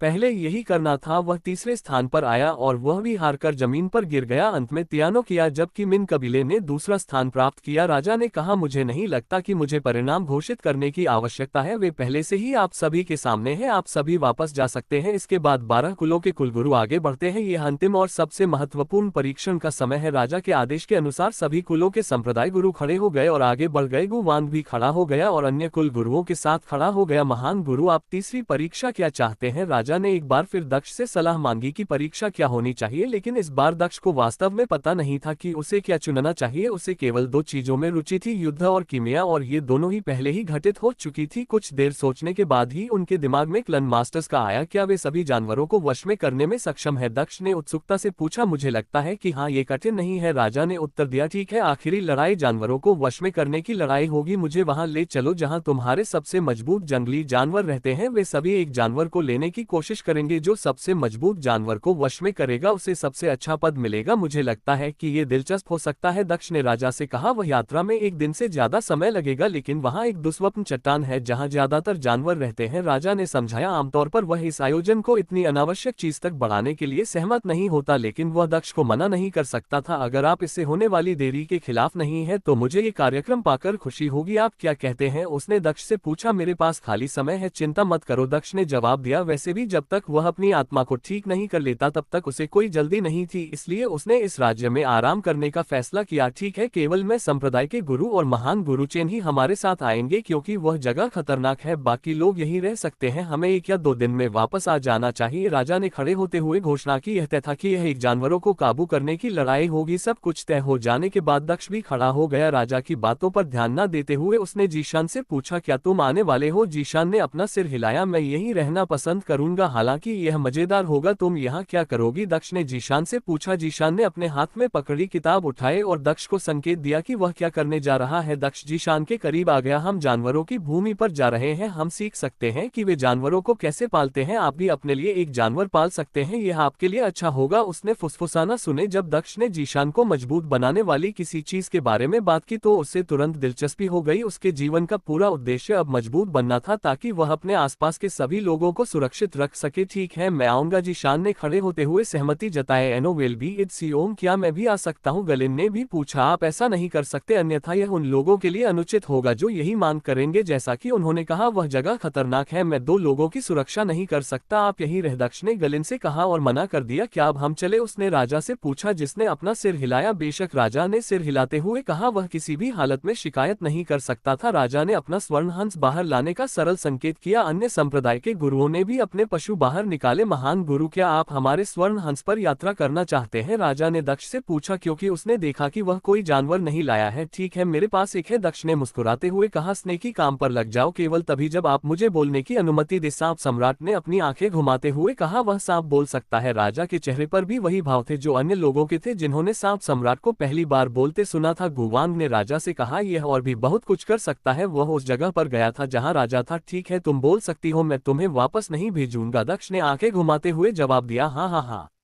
ये तो बढ़िया है, सम्राट वापस आ गया है। दक्ष की पुष्टि सुनकर सर्प सम्राट उत्साह से आकाश में उड़ गया, क्योंकि वह बड़ा होने लगा था और आकाश में चक्कर भी लगाने लगा था। आश्चर्यजनक, क्या ये दुर्लभ सर्प सम्राट प्रजाति है? राजा ने भौं सिलाए कहा, मैंने विलुप्त प्रजातियों की किताबों में उनके बारे में पढ़ा था, मुझे नहीं पता था कि उनमें से एक अभी भी मौजूद है। ऐसा कहा जाता है कि वे हजारों साल पहले विलुप्त हो गए थे, अब उनके बारे में केवल कुछ ही रिकॉर्ड देखे जा सकते हैं, इसलिए ज्यादातर लोग उनके बारे में नहीं जानते। किंग लू ने अपनी ठड्डी रगड़ हुए कहा, यह एक दुर्लभ जानवर है, इतनी दुर्लभ चीज केवल आप जैसे मजबूत व्यक्ति के पास ही हो सकती है। उन्होंने प्रशंसा में सिर हिलाते हुए आगे कहा, तुम आगे बढ़ो, क्योंकि मुझे नहीं पता था कि वह चट्टान कहाँ है, मैं तुम्हारे पीछे आऊंगा। दक्ष ने राजा से कहा और वह सांप सम्राट के पास उड़ गया। यहाँ तक कि जीशन ने भी उड़ते समय अपने हाथ में पकड़ी किताब को मोड़ लिया। राजा के ऐसा करने के बाद अन्य लोग भी अपने जानवरों पर चढ़ने लगे। राजा सबसे पहले उड़े, दक्ष उनके पीछे उड़े, बाकी लोग उनसे भी पीछे उड़े। यदि हम इसी गति से आगे बढ़ते रहे तो हम 4 दिन में उत्तरी साम्राज्य में पहुंच जाएंगे। हमारे लिए कोई समय सीमा नहीं है, दिनों के बारे में क्यों सोचे, बस यात्रा के बारे में सोचे और उसका आनंद ले। आसमान में भयंकर दिखने वाले गोल्डन ड्रैगन उत्तर की ओर उड़ते हुए आगे बढ़ रहे थे। आगे चल रहा व्यक्ति ज्यादा शांत दिख रहा था, क्योंकि वह रास्ते में नजारे का आनंद ले रहा था, लेकिन उसके पीछे वाले दूसरे लोग ज्यादा गंभीर दिख रहे थे। मुझे पता है कि हमारे पास कोई समय सीमा नहीं है, लेकिन जनरल ये कार्य हमें स्वयं पश्चिमी सम्राट ने दिया है, हमें इसे जितनी जल्दी हो सके पूरा करने की कोशिश करनी चाहिए। दूसरे ड्रैगन पर सवार व्यक्ति ने फिर कहा, और फिर क्या ऐसा नहीं है कि हम युद्ध करने जा रहे हैं? यह इतना महत्वपूर्ण नहीं है, ये 4 साम्राज्य के जनरंजनी है। जनरल ने फिर से उत्तर दिया। जनरल ने एक लंबा सुनहरा लबादा पहन रखा था, जिसके अंदर उन्होंने सफेद कपड़े पहन रखे थे। उसके खूबसूरत सुनहरे बाल इतने लंबे थे कि वे उसकी कमर तक आते थे, जो उसके लबादे की शोभा बढ़ा रहे थे। उसकी काली आंखों की बात करें तो वे एक अजीब चमक से भरी हुई लग रही थी। पश्चिमी साम्राज्य के जनरल से एक शक्तिशाली आभा निकल रही थी, जो पश्चिमी सम्राट के बाद पश्चिमी साम्राज्य में दूसरा सबसे शक्तिशाली व्यक्ति था। उसके आदमी सिर हिलाए बिना नहीं रह सके। ऐसा क्यों था कि वे इस महत्वपूर्ण अवसर के बारे में जनरल से ज्यादा गंभीर थे, जिन्हें इस बैठक में भाग लेने की जरूरत थी? मैं भी थक गया हूं, मुझे लगता है कि हमें अगले राज्य में रुककर कुछ खाना चाहिए। जनरल ने आगे कहा, हम पर्याप्त भोजन साथ लाए हैं, हम यही खा सकते हैं। और थके हुए क्यों हैं? हम ड्रैगन्स पर बैठे रहे, कुछ नहीं किया। पुरुषों ने उत्तर दिया, चलो, तुम्हें पता है कि घंटों तो बैठे रहने से मैं थक जाता हूं और उब जाता हूं, इतना कठोर मत बनो, हम अगले राज्य में जाकर थोड़ा आराम करेंगे, यह अंतिम है। जनरल ने मुस्कुराते हुए कहा, ठीक है, हम आपको केवल सलाह ही दे सकते हैं। ड्रैगन स्क्वाड के सदस्यों ने पश्चिमी जनरल से कहा, जो उनका कप्तान भी था, अच्छा निर्णय है, ऐसा ही होना चाहिए। पश्चिमी जनरल ने मुस्कुराते हुए कहा, राजा लू दुस्वप्न चट्टान की ओर आगे बढ़े, जो कि उनके स्थान से बहुत दूर था। वास्तव में वह स्थान राज्य में भी नहीं था, ये राज्य के बाहर था, सीमावर्ती शहरों से भी बहुत दूर। एनोवेल बीजेएनसीओम सम्राट का स्वर्ण हंस चट्टान के नीचे रुक गया। दक्ष और अन्य लोग भी वहीं रुक गए। हम यहीं क्यों रुक रहे हैं, ऊपर क्यों नहीं? दक्ष ने राजा से पूछा। ऐसा इसलिए है क्योंकि यहीं से लड़ाई शुरू होगी। जिन जानवरों को हम वश में कर सकते हैं वे पहाड़ के निचले हिस्से में रहते हैं, हम जितना ऊपर जाते हैं वे उतने ही अधिक शक्तिशाली होते जाते हैं, उन्हें वश में करना तो दूर, जीवित वापस आना भी कठिन है, राजा ने समझाया। उन्होंने आगे कहा, मैं स्वयं पहाड़ के केवल निचले 10 प्रभाग तक ही ट्रैक कर सकता हूँ, यही मेरी सीमा है। जहाँ तक ऊपर के जानवरों का सवाल है तो मैं जानना भी नहीं चाहता, मैं सिर्फ इतना जानता हूँ कि जो भी ऊपर चढ़ा वह कभी वापस नहीं आया। आपकी सीमा नीचे के 10% पर है, सबसे ऊपर ताकतवर जानवर, ये दिलचस्प है। दक्ष ने मुस्कुराते हुए कहा, शायद मैं परिवार के लिए एक नया सदस्य ढूंढ सकूं। जो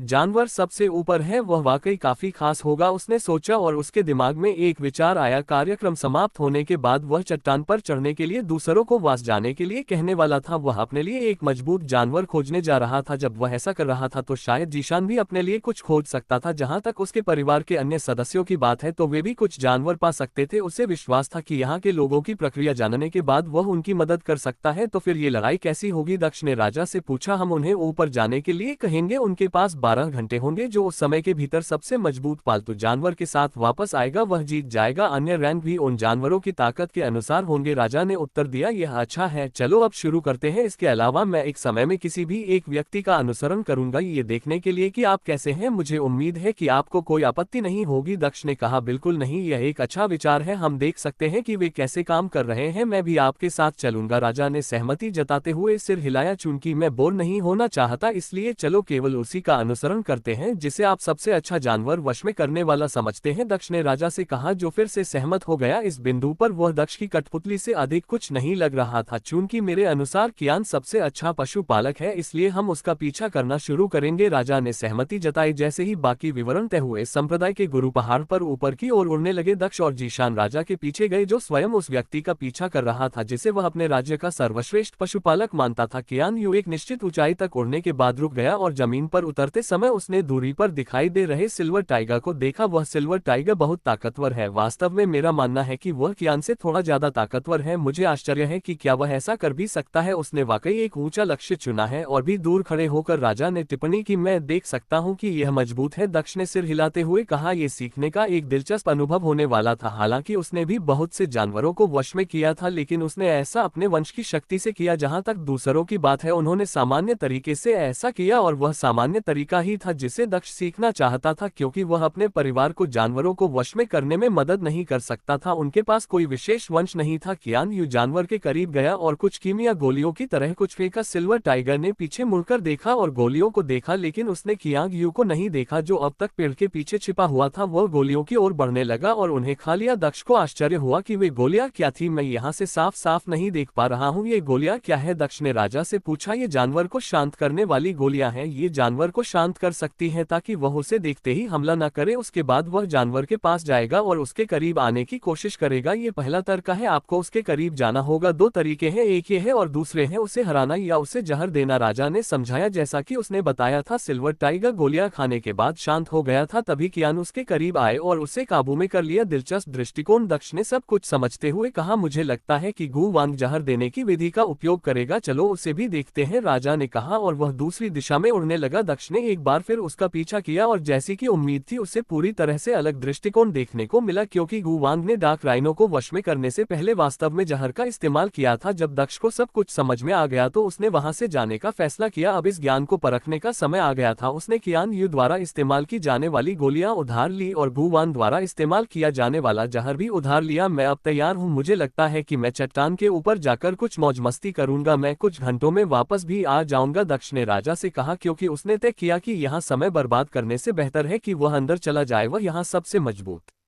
जानवर चाहता था, लेकिन सीनियर ऊपर वाला जानवर वाकई बहुत शक्तिशाली होगा। अगर तुम्हें कुछ हो गया तो क्या होगा? गु वांग ने विरोध किया। वह नहीं चाहता था कि दक्ष को चोट लगे। नहीं, क्या होगा अगर मुझे कुछ नहीं होगा? दक्ष ने जवाब दिया, ये सही है, बकवास मत करो। ऊपर वाला जानवर ताकतवर हो सकता है, लेकिन वह महान गुरु के सामने कुछ भी नहीं है। उस पर विश्वास रखो। राजा लू ने दक्ष का पक्ष लेते हुए कहा। उसे विश्वास था कि दक्ष एक जनरल है। उसे उसकी क्षमताओं पर कोई संदेह नहीं था, भले ही उसे नहीं पता था कि ऊपर वाला जानवर कितना शक्तिशाली है। वह इस बात से सहमत था कि दक्ष सुरक्षित और विजय होने वाला था। वह यह भी देखना चाहता था कि ऊपर कौन सा जानवर है। ऐसा करने का एकमात्र तरीका यह था कि दक्ष उसे वश में कर ले। दक्ष ने शिखर पर जाने का निर्णय लिया और उसने राजा को भी इसकी सूचना दी। दक्ष ने सर्प सम्राट को मना लिया, जो उन्हें लंबा रास्ता अपनाए बिना ही शिखर तक ले जा सकता था। हाँ, तुम्हें मुझे दोबारा बताने की जरूरत नहीं है। ये सम्राट भी देखना चाहता है कि इन बच्चों को डराने की हिम्मत कौन करता है। अगर वह अच्छा है तो मैं उसे अपने अधीनस्थ के रूप में रख सकता हूँ। सांप सम्राट ने तुरंत स्वीकार करते हुए कहा। वह दो लोगों को तेजी से ले जाने के लिए बड़ा होने लगा। दक्ष और जीशान उड़कर सांप सम्राट की पीठ पर चढ़ गए, जो हवा में ऊपर उठने लगा और सीधे पहाड़ की चोटी पर जा पहुंचा। जैसे ही सांप सम्राट पहाड़ की चोटी की ओर उड़ रहा था, दक्ष उत्साहित होकर बैठ गया। वह वास्तव में चाहता था कि यह एक शक्तिशाली जानवर हो, क्योंकि वह इसे वश में करने की योजना बना रहा था। तुम्हारे हिसाब से वह जानवर कितना ताकतवर हो सकता है? क्या तुम्हें सच में भरोसा है कि यह एक अच्छा विचार है? स्नेक मोनाक पर बैठे हुए जीशान सोच रहे थे कि क्या वे जो कर रहे थे वह समझदारी भरा था। वे बिना सोचे समझे एक ऐसे जानवर से मिलने जा रहे थे जिसकी ताकत के बारे में उन्हें पता ही नहीं था। चिंता मत करो, अगर वह बहुत ताकतवर है तो हम यहाँ से निकल जाएंगे, कोई खतरा नहीं होगा, दक्ष ने लापरवाही से जवाब दिया। मुझे आशा है कि ऐसा ही होगा, जीशान ने अपना धनुष तैयार करते हुए कहा। यह सही है, मैं पूछना भूल गया, क्या आपने धनुष चलाने का प्रशिक्षण लिया है? दक्ष ने जीशान से पूछा जब उसने उसके हाथ में धनुष देखा। अभी नहीं, इसीलिए मैं यही अभ्यास करूंगा। अगर यह शक्तिशाली जानवर है तो कम से कम मैं इसे मोड़ तो सकता हूँ, जीशान ने समझाया। सावधान रहो, उस धनुष धनुष में वाकई बहुत ताकत है, अगर तुम इसका इस्तेमाल करना भी चाहो तो सावधानी से करो। दक्ष ने धनुष को देखते हुए जवाब दिया, लेकिन तुम्हारी पकड़ बेहतर लगती है। हाँ, मुझे लगता है कि मैंने कमरे में थोड़ा अभ्यास किया होगा, जीशान ने आंखें घुमाते हुए जवाब दिया। दोनों को बात करते देख सर्प सम्राट उपहास करने से खुद को रोक नहीं सका। तुम दोनों बच्चों की तरह हो, जब मैं तुम्हारे साथ हो तो तुम्हें हथियारों की क्या जरूरत है? जो भी हो मैं करूंगा। वह क्या है? सर्प सम्राट अपने आप को खुश करने के लिए बोल रहा था, लेकिन जैसे ही उसने देखा कि पहाड़ की चोटी पर आगे क्या है, उसके शब्द बदल गए। वह ये नहीं हो सकता। यहाँ तक कि जीशान का मुंह भी खुला का खुला रह गया जब उसने उस जानवर को देखा जो पहाड़ की चोटी पर सो रहा था। क्या यह असली है? यहाँ तक कि दक्ष भी उस जानवर को देखकर चौंक गया। असली ड्रैगन? उसने आश्चर्य से कहा जब उसने पहाड़ की चोटी पर एक असली ड्रैगन को लेटा हुआ देखा। यह एक असली ड्रैगन जैसा लग रहा था, जिसका शरीर इतना लंबा था कि वह इतनी दूर से भी दिखाई दे रहा था। उसकी रक्त लाल त्वचा से ऐसा प्रतीत होता था कि वह असली रक्त से बनी है, जिससे वह आकर्षक होने के साथ साथ भयावह भी लग रही थी। जुन, तुम बताओ, क्या वह असली ड्रैगन है या वह प्रतिरूप जो मैंने पहले देखे थे, वह जिनमें ड्रैगन रक्त रेखा का सिर्फ थोड़ा सा अंश है? दक्ष ने भौं सुनाता था कि इस समय उसे केवल जुन से ही उत्तर मिल सकता है। यह एक रक्त ड्रैगन है, और हाँ, यह एक असली ड्रैगन है, आधा खून वाला नहीं। सौभाग्य से यह रॉयल ड्रैगन प्रजाति से नहीं है, लेकिन यह अब भी करीब है। मुझे आश्चर्य है कि यह अमर दुनिया में रह रहा है। ऐसा कैसे है कि इसे अभी तक पकड़ा नहीं गया है? जुन ने चौंक कर कहा, तो यह वास्तव में एक असली ड्रैगन है। मेरे अगले पालतू जानवर के लिए यह बुरा नहीं है। दक्ष ने खड़े होते हुए कहा, नहीं रुको, तुम इसे बहुत कम आंक रहे हो। यह कोई सामान्य जानवर नहीं है, यह एक ड्रैगन है, भले ही यह रॉयल ड्रैगन ना हो,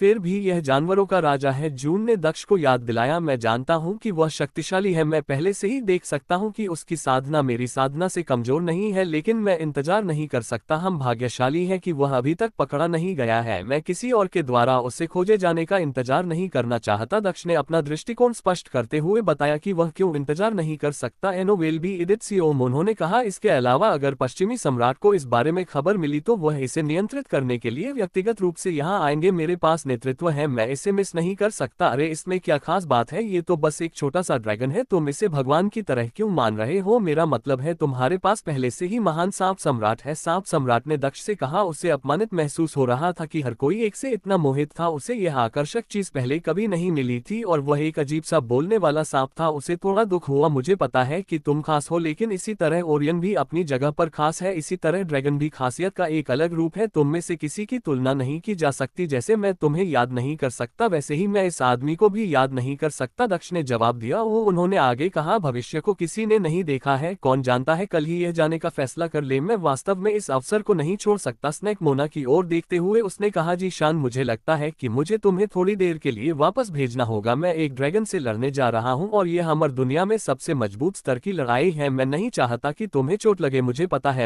है मैं इसके लिए बहुत कमजोर हूँ। चिंता मत करो, मुझे अपनी आंतरिक दुनिया में भेज दो, मैं इस बीच बस इस धनुष के साथ अभ्यास करूंगा, जीशान ने कहा, और वह भी खड़ा हो गया। वह समझ गया कि वह कमजोर है और बिना मेहनत किए इतने कम समय में अपनी कमजोरी को छुपाना संभव नहीं था। जैसे ही वह तैयार हुआ, दक्ष ने जीशान को अपनी आंतरिक दुनिया में भेज दिया। सर्प सम्राट के ऊपर अकेले खड़े होकर दक्ष ने रत्ना को देखा। जुन, मुझे दोनों में से कौन सा तरीका अपनाना चाहिए, इसे कमजोर करने के लिए जहर देना या कोई दूसरा तरीका? उसने जुन से पूछा, क्योंकि सांप सम्राट रक्त ड्रैगन के करीब पहुंच रहा था। कोई नहीं, क्योंकि इनमें से कुछ भी काम नहीं करेगा। ब्लड ड्रैगन की एक विशेषता यह है कि यह सभी गोलियों या जहर के प्रति प्रतिरक्षी है। जुन ने जवाब दिया, क्योंकि उसने दोनों को अस्वीकार कर दिया था। मुझे लगता है कि यह पुरानी पद्धति है, इसे खूब पीटना और इसे मेरा पालतू जानवर बनने पर मजबूर करना। दक्ष ने अपनी अंगुलियों को चटका हुए कहा, यह आसान नहीं होगा। ब्लड ड्रैगन अपनी अविश्वसनीय ताकत और शक्तिशाली उपचार के लिए जाने जाते हैं, और वे अपने से ज्यादा शक्तिशाली लोगों से भी लड़ सकते हैं, इसलिए यह आसान लड़ाई नहीं होगी। जुन ने जवाब दिया, चिंता मत करो, ये छोटा लड़का आज मेरी मदद करेगा। दक्ष ने मुस्कुराते हुए कहा, और अपनी स्टोरेज रिंग से कुछ निकाला। वह क्या तुम सचमुच इसका उपयोग करने जा रहे हो? जुन ने आश्चर्य से पूछा, ये सही है, मैं इसका इस्तेमाल करूंगा, दक्ष ने कहा। जब उसने अपने हाथ में पकड़ी हुई सुनहरी तलवार पर नजर डाली जो उसकी म्यान के अंदर पड़ी थी, तुम समय की तलवार के बजाय उस तलवार का उपयोग क्यों कर रहे हो? जुन ने पूछा। उसे समझ में नहीं आया, क्योंकि मैं ड्रैगन को मारना नहीं चाहता, मैं इसे वश में करना चाहता हूँ, और ये तलवार मुझे ऐसा करने में मदद करेगी। राजा की तलवार जिसका इस्तेमाल संत काइन द्वारा किया गया था, अब यह म्यान के अंदर रहने के बाद ठीक हो गई है, दक्ष ने उत्तर कर दिया। स्नेकी, हमें ड्रैगन के पास ले चलो, चलो उस आदमी को बाहर निकालते हैं। सर्प सम्राट उस ड्रैगन की ओर उड़ता रहा जो अभी भी सो रहा था। दुर्भाग्य से जैसे ही सांप सम्राट उसके करीब आया, सांप सम्राट को खतरे का आभास हो गया। उसने धीरे से अपनी आंखें खोली और सांप सम्राट को घूरने लगा। लगता है हमने उसे जगा दिया है, दक्ष ने बड़बड़ा हुए कहा। जब उसने ब्लड ड्रैगन को खुला देखा, दहाड़ ड्रैगन जाग उठा और जोर से दहाड़ हुए हवा में ऊपर उठने लगा। अजगर की दहाड़ इतनी भयानक थी कि वह पहाड़ के चारों ओर सुनाई दी। चाहे बड़े हो या छोटे, सभी जानवर कांपने लगे और छिप गए। राजालू और अन्य लोगों को भी अपनी रीढ़ में ठंडक महसूस हुई। भले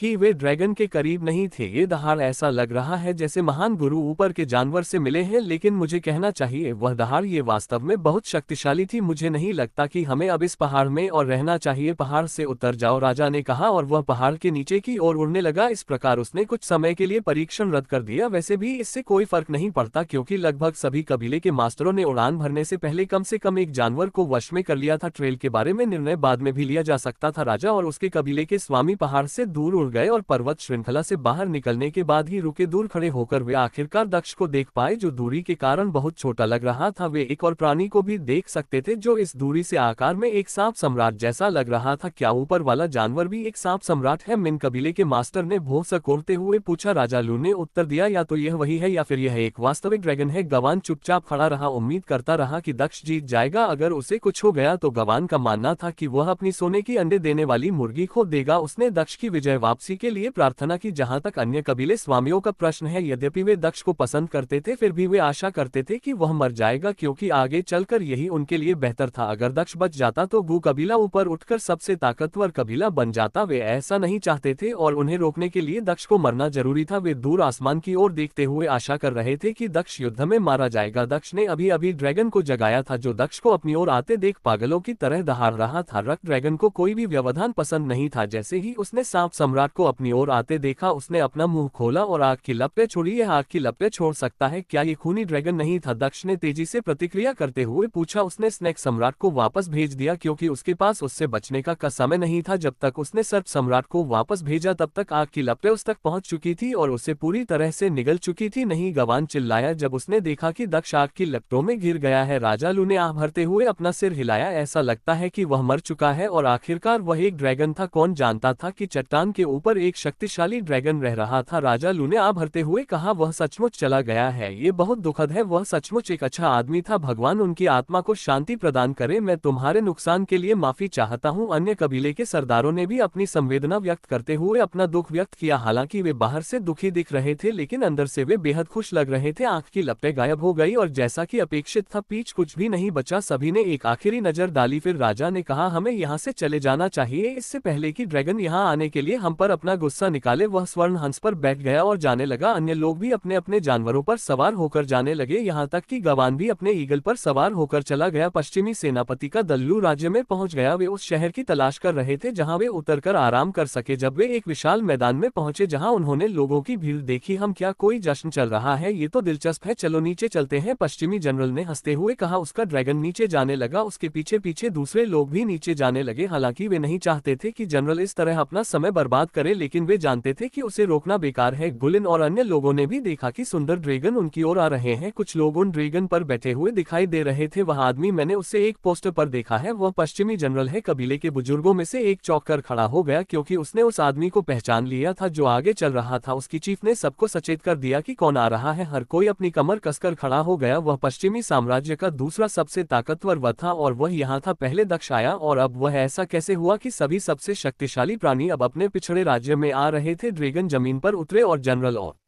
उसके आदमी नीचे उतर गए। यहाँ का प्रभारी कौन है? पश्चिमी जनरल ने हंसते हुए पूछा। राज्य का राजकुमार आगे बढ़ा और उसने आदर पूर्वक सिर झुकाया। महान जनरल, मेरे पिता इस राज्य के राजा है। फिलहाल वे यहाँ नहीं है, इसलिए मैं प्रभारी हूँ। मैं विनम्रता पूर्वक आपका स्वागत करता हूँ। न केवल राजकुमार बल्कि अन्य लोग भी सम्मान में झुके। आपका स्वागत है महान जनरल। उनका सम्मान देखकर सुनहरे बालों वाला आदमी जोर से हंसने लगा। हाँ, बुरा नहीं है। मुझे उम्मीद नहीं थी कि मुझे इतनी आसानी से पहचान लिया जाएगा, लेकिन ये देखकर अच्छा लगा कि हमारे महान पश्चिमी साम्राज्य के लोग इतने सतर्क हैं। उन्होंने हंसना बंद करते हुए कहा। प्रिंस लू ने बड़े सम्मान के साथ कहा, हम जनरल को उनकी स्वीकृति के लिए धन्यवाद देते हैं। हाँ, इतना परेशान मत होइए, आप आराम से बैठिए और सामान्य रूप से बात कीजिए। वैसे भी मैं जानना चाहता था कि यहाँ क्या हो रहा है, आप सब इतनी बड़ी संख्या में यहाँ क्यों आए हैं, जनरल ने पूछा। राजकुमार लू ने आगे आकर बताया, हम अगले कुछ वर्षों के लिए प्रत्येक रश कबीले का हिस्सा तय करने के लिए एक प्रतियोगिता आयोजित कर रहे हैं। तो यहाँ लड़ाई चल रही है, पश्चिमी जनरल ने हंसते हुए पूछा। दिलचस्प लगता है, मुझे उम्मीद है कि मैं बहुत देर से नहीं आया हूँ। केवल 3 प्रतियोगिताएं हैं, पहले 2 पहले ही समाप्त हो चुकी है। जहाँ तक तीसरे की बात है, जो नाइटमेयर क्लिफ पर होने वाला एक 20 टाइमिंग टेस्ट है, राजकुमार ने सावधानी से उत्तर दिया। वह पश्चिमी जनरल को ये बताकर परेशान नहीं करना चाहता था कि वह पहले ही बहुत देर कर चुका है। ये तो निराशाजनक है, ऐसा लगता है कि मैं देर से आ रहा हूँ, अब इसमें कोई मजा नहीं है, तो फिर हम चले जाएंगे, पश्चिमी जनरल ने आह भरते हुए कहा। महान जनरल, कृपया प्रतीक्षा करें, यदि आप चाहे तो हम उन प्रतियोगिताओं को फिर से आयोजित कर सकते हैं। मेरे पिता को दुस्वप्न चट्टान से बहुत जल्द वापस आ जाना चाहिए और आपको महान मास्टर लंग से भी मिलना होगा, राजकुमार ने कहा, पश्चिमी जनरल को निराश होकर जाने से रोकने की कोशिश करते हुए। महान मास्टर लंग, क्या वह आपके देश में कोई बुजुर्ग है? मुझे खेद है, लेकिन मैं उनसे किसी दिन मिलूंगा, पश्चिमी जनरल ने उसे गंभीरता से न लेते हुए कहा। बिल्कुल नहीं, वह अपने देश से नहीं है। वास्तव में मेरे पिता ने कहा कि वह किसी दूसरे साम्राज्य का जनरल भी हो सकता है, वह देश से गुजर रहा था और उसने आराम करने का फैसला किया, राजकुमार लू ने समझाया। ड्रैगन स्क्वाड के सदस्य अपनी हंसी रोक नहीं पाए, उन्होंने वेस्टर्न जनरल की ओर देखा और कहा, वह बिल्कुल आपकी तरह लगता है, किसी दूसरे साम्राज्य से जनरल, यह संभव है, हम चारों की मीटिंग है, हो सकता है कि वह भी मेरी तरह वहां जा रहा हो। मीटिंग उत्तरी साम्राज्य में है, अगर वह यहाँ से गुजरा है तो वह दक्षिणी जनरल ही हो सकता है, पश्चिम जनरल ने गहरी सोच में डूबे हुए अपनी हड्डी को रगड़ हुए कहा। यह संभव है, ड्रैगन स्क्वाड के सदस्यों ने सिर हिलाया, लेकिन क्या दक्षिणी जनरल गंभीर किस्म के नहीं थे? उन्हें यहाँ इंतजार नहीं करना चाहिए था, ड्रैगन स्क्वाड के सदस्यों में से एक ने बताया। आप लंबी दूरी की यात्राओं की बोरियत को कम मानते हैं, मैं उनका दर्द समझ सकता हूँ, पश्चिमी जनरल ने हंसते हुए कहा। वैसे दक्षिणी जनरल अब कहाँ है? पश्चिमी जनरल ने उत्सुकता से पूछा। वह अपने पिता के साथ दुस्वप्न चट्टान पर गया था, वे जल्द ही वापस आ जाएंगे, राजकुमार ने शांतिपूर्वक उत्तर दिया। ठीक है, मैं इंतजार करूंगा। वैसे क्या आपके पास यहाँ खाने के लिए कुछ है? इस राज्य की विशेषता क्या है? मेरे और मेरे आदमियों के लिए उसे यहाँ ले आओ, पश्चिमी सेनापति ने राजकुमार से कहा और सिंहासन की ओर चल पड़ा। वह शांत भाव से सिंहासन पर बैठ गया और आराम करने लगा, उसके आदमी भी उन सीटों पर बैठ गए जो कबीले के सरदारों ने खाली छोड़ी थी। राजकुमार ने अपने आदमियों की ओर देखा और उनसे कहा कि वे जनरल के लिए सबसे अच्छे व्यंजन लेकर आए, उसके बाद ही वह उनके पास वापस जाएगा। उन्होंने वेस्टर्न जनरल से कहा, भोजन जल्द ही यहाँ आ जाएगा, जैसा कि उन्होंने कहा था, आधे घंटे के भीतर ही खाना वहां पहुंचा दिया गया। इतना ही नहीं, राजकुमार ने युवाओं के बीच एक छोटी सी प्रतियोगिता भी आयोजित की, जिसमें वे एक दूसरे से लड़े। वह जनरल का मनोरंजन करने के लिए हर संभव कोशिश कर रहा था। पृष्ठभूमि में जनरल भी लू साम्राज्य के व्यंजनों का आनंद लेते हुए मनोरंजन का आनंद ले रहे थे। ड्रैगन स्क्वाड का एक सदस्य अभी भी विचारों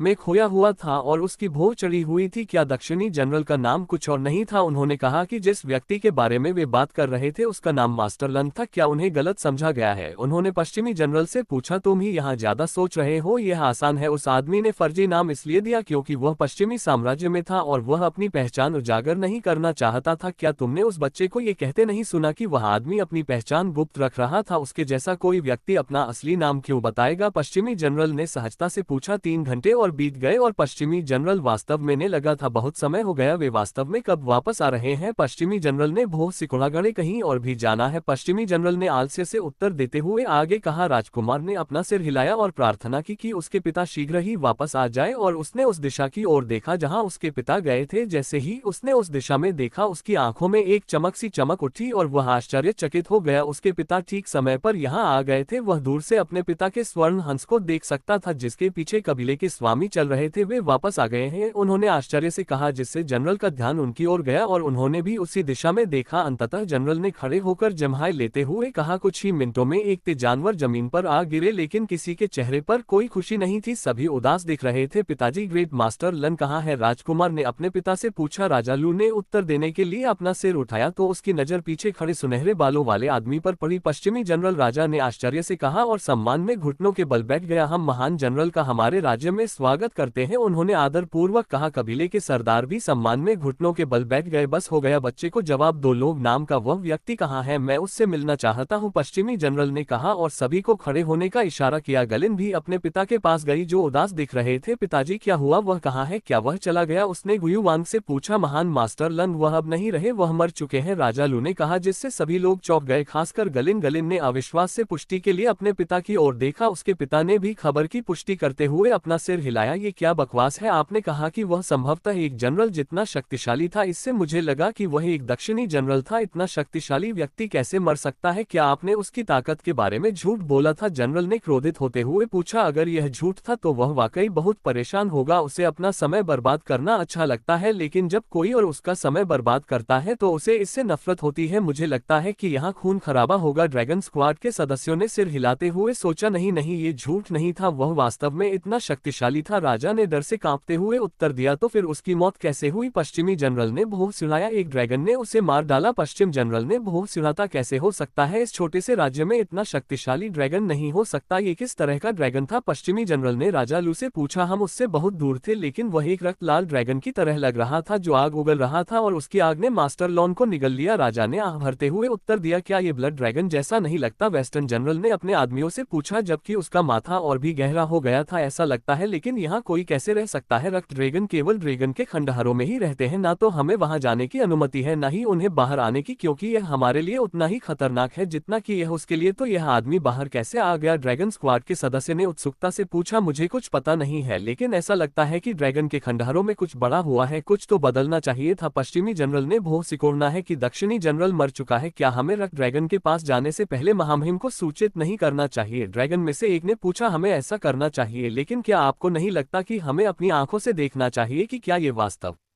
में रक्त ड्रैगन है या नहीं, हमें अपनी आंखों से इसकी पुष्टि करनी चाहिए, पश्चिमी जनरल ने अपना सिर हिलाते हुए कहा। तुम हमारे साथ आ रहे हो, हमें उस स्थान पर ले चलो, उसने राजा से कहा और उस ड्रैगन को बाहर निकाला जिस पर वह सवार था। और भी ड्रैगन, राजा लू ने आश्चर्य से कहा। ड्रैगन इतने दुर्लभ नहीं है, केवल शाही ड्रैगन ही है जो स्वर्गीय योद्धाओं के बराबर है और जिन्हें आप अमर दुनिया में कभी नहीं देख सकते। जहां तक इन अर्धरक्त ड्रैगन की बात है तो आपको अमर दुनिया में उनमें से बहुत सारे मिलेंगे। ऐसा लगता है कि अगर आप सिर्फ इतने से ही चौंक गए हैं तो आपका विश्व दृष्टिकोण बहुत छोटा है, पश्चिमी जनरल ने कहा और उसने राजा लू को ड्रैगन के ऊपर खींच लिया। तो फिर वह लाल ड्रैगन भी सामान्य है, राजा लू ने पूछा। नहीं, वे अलग हैं, वे अमर दुनिया के राजघरानों की तरह हैं, लेकिन जब ब्रह्मांड से तुलना की जाती है तो वे शाही ड्रैगन के करीब भी नहीं है, फिर भी वे इन अर्धरक्तों से हजारों गुना बेहतर है क्योंकि वे असली ड्रैगन है, पश्चिमी जनरल ने जवाब दिया। अब बहुत हो गई बकवास, अब मुझे उस जगह ले चलो, उसने गंभीर होते हुए कहा। सीधे उसी दिशा में राजा लू ने एक निश्चित दिशा की ओर इशारा करते हुए कहा। संपूर्ण ड्रैगन दस्ता दुस्वप्न चट्टान की ओर बढ़ने लगा, दक्ष ब्लड ड्रैगन की ओर बढ़ रहा था। जब उसने आग की विशाल लहर को अपनी ओर आते देखा, आश्चर्यचकित होकर उसने सांप सम्राट को वापस भेजने का फैसला किया ताकि वह सुरक्षित रहे, क्योंकि सांप सम्राट उससे कमजोर था और उसके पास कोई खजाना नहीं था। दक्ष के पास कम से कम ऐसी चीजें थी जो उसे बचा सकती थी। जैसे ही उसने सांप सम्राट को वापस भेजा, आग की लपटों ने उसे पकड़ लिया, लेकिन उसी समय उसके गले में लटकन भी चमकने लगी। उसकी पूरी त्वचा रहस्यमय रोशनी से ढकी हुई थी जो उसे लपटों से बचा रही थी। यह पेंडेंट उसे संत राजा की भंडारण अंगूठी में मिला था, यह उसके उच्च श्रेणी के खजानों में से एक था। दक्ष बिना किसी संरक्षित खजाने के संकटों से गुजरा, लेकिन जैसे ही वह उनसे गुजरा उसने जितने भी रक्षात्मक खजाने हो सके उनका इस्तेमाल करना शुरू कर दिया। ये पेंडेंट उनमें से एक था और यही उपयोगी हो गया था क्योंकि यह उसे रक्त की लाल लपटों से बचाता था। हालांकि दक्ष का मानना था कि पेंडेंट उसे ज्वाला से सुरक्षित रख सकता है, फिर भी उसने सीमा का परीक्षण नहीं किया क्योंकि वह रक्त ड्रैगन के पीछे लिपोट हो गया था। दूर से उसके साथ आए लोगों ने सोचा कि वह आग की लपटों में मर गया है, क्योंकि आग के गायब होने के बाद उन्होंने उसे नहीं देखा था। वे डर के मारे जल्दी से वहां से चले गए, यह नहीं जानते हुए कि वे दक्ष को इसलिए नहीं देख पाए क्योंकि वह ब्लड ड्रैगन के पीछे उड़ रहा था। राजा और बाकी लोग भाग गए, उन्हें यह ध्यान नहीं रहा कि ड्रैगन उनके पीछे आने के बज वापस लौट गया था। उसका ध्यान अभी भी दक्ष पर था। पीछे मुड़कर रक्त ड्रैगन ने फिर से आग की लप छोड़ी। माफ करना छोटे दोस्त, लेकिन मेरे पास अब कोई सामान नहीं है, अब तुम मुझे मारने के बारे में भूल सकते हो, दक्ष ने शांति से कहा और एक बार फिर टेपो होकर ड्रैगन के पीछे दिखाई दिया। ड्रैगन जोर से दहाड़ा जैसे परेशान हो रहा था कि दक्ष उसके साथ खेल रहा था। मुझे लगता है कि अगर कोई चीज रक्त ड्रैगन के खिलाफ आपकी मदद कर सकती है तो वह है आपका अंतरिक्ष का कानून। वर्षों से बहुत से लोग रक्त ड्रैगन का सामना करने में कामयाब नहीं हुए थे, केवल कुछ ही लोग कामयाब हुए जो सर्वोच्च कानून को जानते थे, जुन ने दक्ष से कहा। और अंतरिक्ष का नियम रक्त ड्रैगन के खिलाफ विशेष रूप से उपयोगी है, लेकिन सावधान रहे, बहुत ज्यादा चकमा न दे। यदि आपने इसे बहुत अधिक परेशान किया तो ये रक्त क्रोध में प्रवेश करेगा, ये आपके लिए अच्छा नहीं होगा, उसने आगे कहा। उसे चेतावनी देते हुए दक्ष ने फिर से ड्रैगन के पीछे लिपोट किया और आखिरकार उसने राजा की तलवार को म्यान से बाहर निकाला और पूछा, ये ब्लड रज वाली चीज क्या है? जैसे ही राजा की तलवार निकाली गई दक्ष हैरान रह गया। ये तलवार उसे वाकई ऐसा लगा कि अब यह अलग है, ये पहले से बहुत अलग थी। तलवार की आभा जितनी हो सकती थी उतनी ही तेज लग रही थी। वास्तव में तलवार की तेज आभा ने उसकी त्वचा को हल्का सा काट भी दिया, हालांकि वह उस पर हमला नहीं कर रही थी। इसे रक्त ड्रैगन के युद्धरूप के रूप में सोचे, वे इसका उपयोग केवल तभी करते हैं जब उनका सामना सबसे मजबूत दुश्मनों से होता है। जुन ने दक्ष से कहा, अभी भी रक्त ड्रैगन के बारे में बात करते हुए चिंता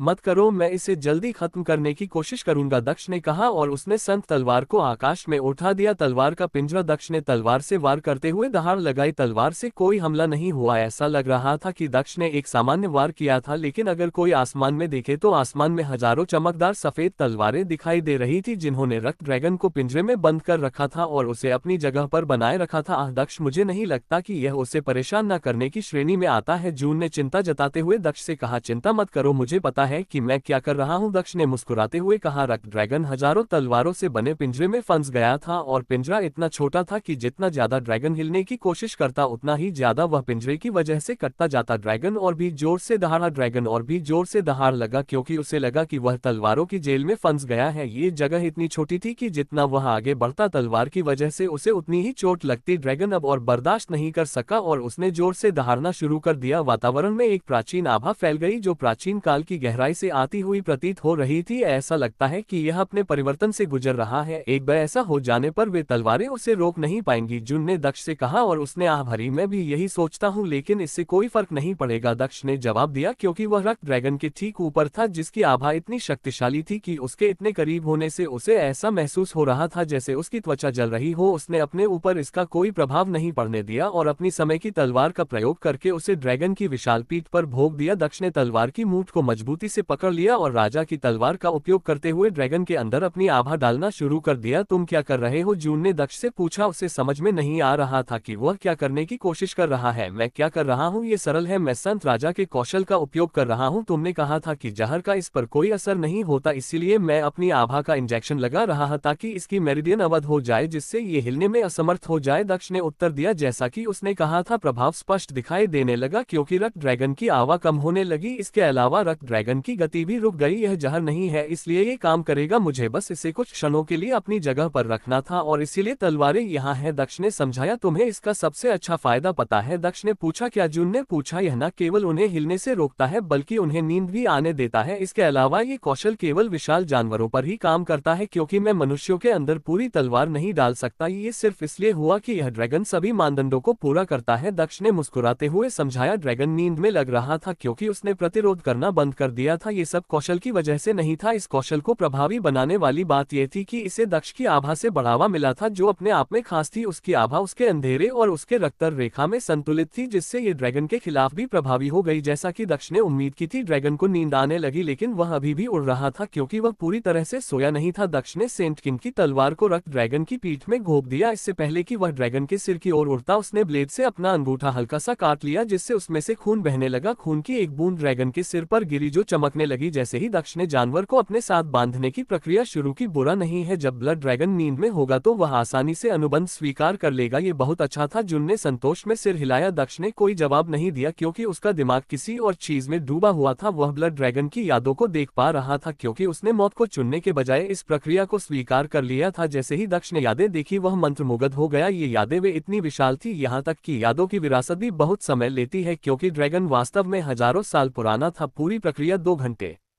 तक चली और फिर रुक गई। टीम में आपका स्वागत है बड़े आदमी, दक्ष ने मुस्कुराते हुए धीरे से कहा। वह संत की तलवार की ओर वापस उड़ने लगा। उसने तलवार को बाहर निकाला और देखा कि तलवार का घाव कुछ ही सेकंड में ठीक हो गया था। इस लड़के की चिकित्सा वास्तव में बहुत शक्तिशाली है, दक्ष ने मुस्कुराते हुए कहा। टीम में मुझे जिस तरह के खिलाड़ी की जरूरत थी वह बिल्कुल वैसा ही है। सफेद तलवारें भी गायब हो गई और वापस आते ही हवा में बदल गई। बल ड्रैगन नीचे जाने लगा क्योंकि वह उड़ना जारी नहीं रख सकता था। तलवार हटा दिए जाने के बाद भी उसे बहुत नींद आ रही थी। वह पहाड़ पर नीचे चला गया और उसने अपनी आंखें बंद कर ली और सो गया। दक्ष ने उसे जगाया नहीं और सोने दिया, लेकिन उसने रक्त ड्रैगन को जानवर क्षेत्र में भेज दिया। जब एक विशाल ड्रैगन पशु क्षेत्र में प्रकट हुआ तो सर्प सम्राट ने शिकायत की, तो वह भी यही है। तो दोस्तों, ये हमारा छोटा भाई है, इस छोटे भाई को खूब परेशान करना ताकि यह टीम में अपनी स्थिति समझ सके, सर्प सम्राट ने अन्य जानवरों से कहा और सोते हुए ड्रैगन का परिचय कराया जिसे कुछ भी पता नहीं था कि क्या हो रहा है। पहाड़ पर खड़ा दक्ष विचारों में खोया हुआ था। तुम किस बारे में सोच रहे हो? शुन ने दक्ष से पूछा। उसे आश्चर्य हो रहा था कि वह क्यों खो गया था। मैं ड्रैगन मंदिर के बारे में सोच रहा हूँ, मुझे वहां जाना है, दक्ष ने धीरे से कहा। क्यों? जुन ने भौंकते हुए पूछा। मुझे उस छोटे ड्रैगन से जो यादें मिली है, अगर वे सच है तो मुझे वहां जाना होगा, दक्ष ने भौंक सिकोड़ना। जुन ने पूछा। अभी भी समझ में नहीं आ रहा था, जब हम वहां पहुंचेंगे तो आपको पता चल जाएगा, दक्ष ने बादलों से घिरे आकाश को देखते हुए कहा। उसने सांप सम्राट को बाहर निकाला जो अभी भी सात जानवर को उपदेश दे रहा था, और इसीलिए मुझे लगता है कि हमें नए आदमी को धमकाना चाहिए, यह महत्वपूर्ण है। दक्ष ने बड़े आदमी को अजीब तरह से देखा और भौं सिकोड़ ली। क्या तुम्हें अब भी ऐसी योजना बनाने की जरूरत है? हंसनैक मोना को लगा कि वह कहाँ है। उसने अनजान बनने का नाटक करते हुए कहा। तुम्हारा क्या मतलब है? मैं तो बस अपने नए नाटक की शूटिंग की रहस कर रहा था। चलो बहुत हो गया खेल, हमें चलना चाहिए, दक्ष ने इस बचकाने सांप पर और समय बर्बाद न करते हुए कहा। लू साम्राज्य में वापस जाओ, सर्प सम्राट ने उत्सुकता से पूछा। नहीं, इस बार हमें ड्रैगन मंदिर जाना होगा, दक्ष ने मुस्कुराते हुए कहा। ड्रैगन मंदिर, ये तो बढ़िया लगता है। एक दिन मुझे भी एक सांप मंदिर बनाना चाहिए। मेरी विशाल मूर्ति प्रवेश द्वार पर होगी और यह मेरे साहसिक कारनामों के बारे में बताएगी। यह अच्छी बात है कि तुम अमीर हो, तुम इस परियोजना को निधि दे सकते हो, हम लोगों को देखने के लिए पैसे ले सकते हैं। सांप सम्राट ने सब कुछ योजना बनाते हुए कहा। क्या तुम्हारा काम हो गया? दक्ष ने पूछा। मैं तैयार हूँ, चलो चले, सांप सम्राट ने सिर हिलाते हुए कहा। यहाँ समय बर्बाद मत करो, मुझे ड्रैगन मंदिर देखने की जरूरत है ताकि यह सुनिश्चित हो सके कि मेरा मंदिर बेहतर है। रुको, तुम्हारी दूसरी योजना का क्या हुआ? अचानक उसे कुछ याद आया और उसने पूछा। और क्या योजना है? दक्ष ने पूछा। क्या वह कोई महत्वपूर्ण बात भूल रहा था? उसे ऐसा ही महसूस हुआ। तुम्हारी याददाश्त वाकई बहुत कमजोर है ना? क्या तुम यह नहीं कह रहे थे कि तुम चाहते थे कि दूसरे लोग इस पहाड़ पर जानवरों को वश में करें? मैं पूछ रहा हूँ कि उस योजना का क्या हुआ? सांप सम्राट ने भौं सिकोड़ा। ये सही है, ड्रैगन मंदिर के उत्साह में मैं इसके बारे में भूल गया, मुझे उनकी भी मदद करनी है, दक्ष ने अपने सिर पर हल्के से थपथपाते हुए कहा। योजना बदलो, आज का दिन वश में करने में व्यतीत होगा, हम कल ड्रैगन मंदिर जा रहे हैं, उसने सिर हिलाते हुए कहा। सबसे पहले मैं पहाड़ पर चलकर उन जानवरों को खोजूं जो उनमें से प्रत्येक के लिए उपयुक्त हो सकते हैं, फिर मैं उन्हें पालतू बनाने में मदद कर खोज में एक पूरे समूह के चलने से बेहतर है, उन्होंने कहा और पहाड़ से नीचे की ओर उड़ना शुरू कर दिया। सर्प सम्राट भी दक्ष के पीछे उड़ गया। दक्ष पहाड़ पर आगे बढ़ रहा था, तभी उसने कुछ जानवरों को देखा और रुक गया। उसे दो खूबसूरत जानवर दिखाई दिए। जानवरों का शरीर हंस जैसा था और पूंछ मोर जैसी लग रही थी, केवल पूंछ पर बना डिजाइन अलग लग रहा था क्योंकि ऐसा लग रहा था जैसे पूंछ पर आग की लपटें चित्रित की गई हो। फ्लेम स्वान तेज और सुंदर लेकिन उतने ही राव में बिल्कुल भी कमजोर नहीं। जुन ने दोनों हंसों को देखते हुए टिप्पणी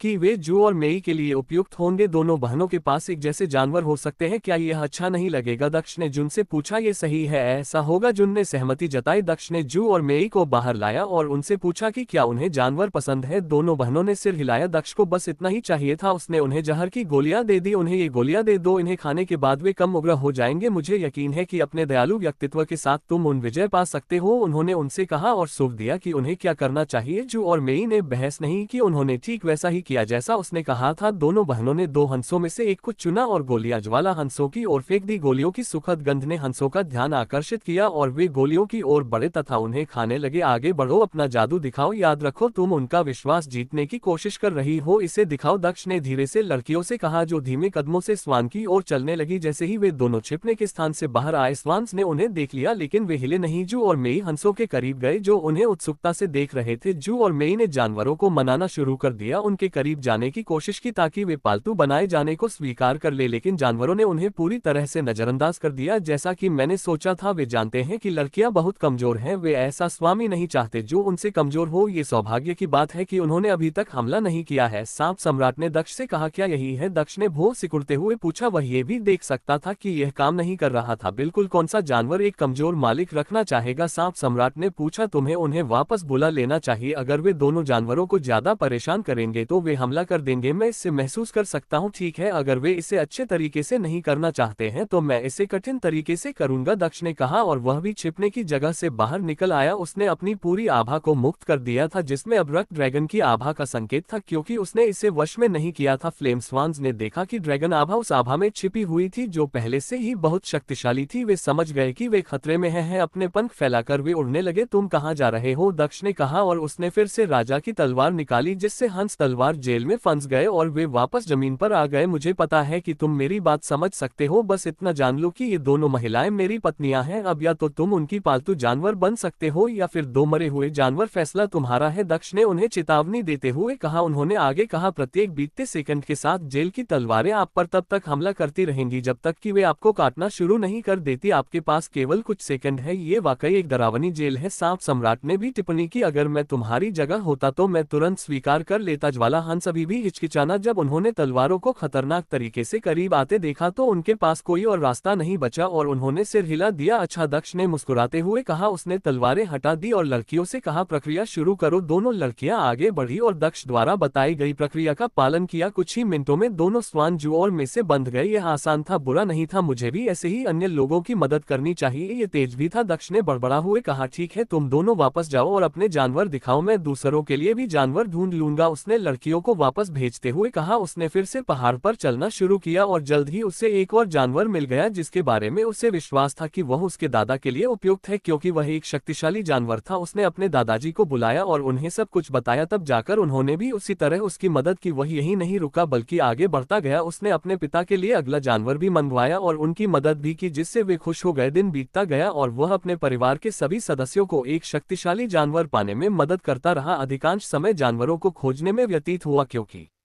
वास्तविक पालतू बनाने की प्रक्रिया में ज्यादा समय नहीं लगा। खोज जारी रही और सूरज ढलने लगा। जानवर पाने के लिए सिर्फ एक ही व्यक्ति बचा था और वह था जीशान। एक और घंटा बीत गया और उसने जीशान के लिए एक जानवर ढूंढ लिया। दक्ष ने उसे जानवर को वश में करने में मदद की। वह नहीं जानता था कि जब वह जीशान की मदद कर रहा था तो ड्रैगन का एक समूह राजा लू के नेतृत्व में पहाड़ के पास पहुंच गया था। मुझे ड्रैगन दिखाई नहीं दे रहा, वह कहाँ है? पश्चिमी जनरल ने चट्टान की ओर देखते हुए पूछा। मैं भगवान की कसम खाता हूँ ये वही था, राजा ने समझाया। शायद ये चला गया, अगर वह यहाँ होता तो कुछ निशान छोड़ जाता। देखते हैं, पश्चिमी जनरल ने कहा और चट्टान के करीब जाने लगा। यही वह समय था जब दक्ष ने भी गोल्डन ड्रैगन को अपने सिर के ऊपर से गुजरते हुए देखा और ड्रैगन, उसने आश्चर्य से पूछा, यह अलग है, यह आधे खून के हैं, टीम ड्रैगन की तुलना में बहुत कमजोर है। जुन ने दक्ष को समझाया। हाँ, ऐसा भी लगता है कि कोई उनके ऊपर था। दक्ष ने भों सिड़क विराम, क्या आप देखना चाहते हैं कि वे कौन है? जून ने दक्ष से पूछा। नहीं, यह महत्वपूर्ण नहीं है। ऐसा नहीं है कि मैं सक्रिय रूप से किसी संघर्ष की तलाश में हूँ। ड्रैगन मंदिर जाना अधिक महत्वपूर्ण है। दक्ष ने अपना सिर हिलाते हुए उत्तर दिया। तुम ड्रैगन मंदिर में इन्हीं बुरी तरह क्यों जाना चाहते हो? तुमने क्या देखा? जुन ने पूछा, अभी भी उत्सुकता से। उसने इसे इतना महत्वपूर्ण माना कि उसे आश्चर्य हुआ कि शायद वहां कुछ खजाने हैं जिनकी उसे जरूरत हो सकती है, लेकिन फिर भी उसके पास पहले से ही बहुत सारे खजाने थे। वह और अधिक पाने के लिए इतना उत्साहित नहीं होगा। वह स्थान विशेष है और मुझे वास्तव में वहां जाना है, बस इतना जान लो, दक्ष ने जवाब दिया और उसने धीरे से अपना हाथ हिलाया जिससे एक लंबी दूरी का टेली पोर्टल प्रकट हुआ। वह द्वार के अंदर गया जो उसके बाद बंद हो गया। अल्पविराम अल्पविराम अल्पविराम। पश्चिमी जनरल अपने दस्ते के अन्य सदस्यों के साथ पहाड़ की चोटी पर उतरा। यह निशान, इनसे ऐसा लगता है कि रक्त ड्रैगन यहाँ था, लेकिन ऐसा भी लगता है कि युद्ध हुआ था। पश्चिमी जनरल ने जमीन पर पड़े खून को देखते हुए कहा, क्या तुमने नहीं बताया कि वहाँ कोई लड़ाई नहीं हुई थी? यह एक तरफा विनाश था। उस जगह पर खून क्यों है? और ये ताज़ा खून है, इसे गिरे हुए एक दिन भी नहीं हुआ था। पश्चिमी जनरल ने राजा लू से पूछा और उसने आंखें मूंद ली। मुझे नहीं पता, मास्टर लन की तुरंत मृत्यु हो गई, यह पक्का है। हो सकता है कि हमारे मारे जाने के बाद कोई और ड्रैगन को मारने आया हो, यहाँ जरूर कोई लड़ाई हुई होगी। ने लड़ाई जीत ली और पहाड़ छोड़ दिया। राजा लू ने सुझाव दिया क्योंकि उसे विश्वास था कि दक्ष मर चुका है। अल्पविराम ये खून ये ब्लड ड्रैगन का खून है, इसमें एक खास गंध है, मुझे इसमें कोई इंसानी खून नहीं दिख रहा। जो कोई भी था वह खुद को घायल किए बिना ब्लड ड्रैगन को घायल करने में कामयाब रहा। पश्चिमी जनरल ने भौं सड़ते हुए कहा, यह अजीब है, हो सकता है कि उसने पीछे से हमला किया हो जिससे वह घायल हो गया हो और ड्रैगन ने उसे मास्टर चेन की तरह जला दिया हो, इसलिए वहां केवल ड्रैगन का खून है, किसी और का नहीं। राजा लू ने सुझाव दिया। पश्चिमी जनरल ने अपनी थोड़ी रगड़ हुए भौं सिकड़ी, यह संभव है, लेकिन फिर भी ब्लड ड्रैगन चला गया है और हम उसे अभी नहीं ढूंढ सकते। हो सकता है कि वह अब तक महाद्वीप के किसी दूसरे कोने में हो। हमें क्या करना चाहिए? ड्रैगन स्क्वाड के एक सदस्य ने पश्चिमी जनरल से पूछा। क्या हमें महामहिम को बताना चाहिए? क्या ये कोई सवाल भी है? पश्चिमी जनरल ने मुस्कुराते हुए कहा, उसे पता होना चाहिए, कम से कम हम यही तो कर सकते हैं। जाओ और उसे इस बारे में बताओ। मैं और बाकी लोग उस मीटिंग में जाएंगे और देखेंगे कि क्या किसी और के पास उनके बारे में कोई जानकारी है। मुझे और कौन महामहिम के पास वापस जाओ और उन्हें बताओ कि साम्राज्य में एक रग ड्रैगन देखा गया था, उन्हें बाकी सब समझ लेना चाहिए। पश्चिमी जनरल ने कहा। विशिष्ट ड्रैगन स्क्वाड सदस्य ने जाते समय सिर हिलाया। ठीक है, मुझे लगता है कि यहाँ हमें यही सब मिल सकता था, हमें भी चलना चाहिए, पश्चिमी जनरल ने कहा, क्योंकि उसने देखा कि उसे वास्तव में देर हो रही थी। एनोवल भी इत्सियो, उन्होंने महसूस किया कि यहाँ से उन्हें पहले से प्राप्त जानकारी के अलावा और कोई जानकारी नहीं मिलने वाली थी। महान सेनापति, मैं समझता हूँ कि आपको कहीं जाने के लिए देर हो रही है, लेकिन मैं आपको एक निमंत्रण भी देना चाहता हूँ।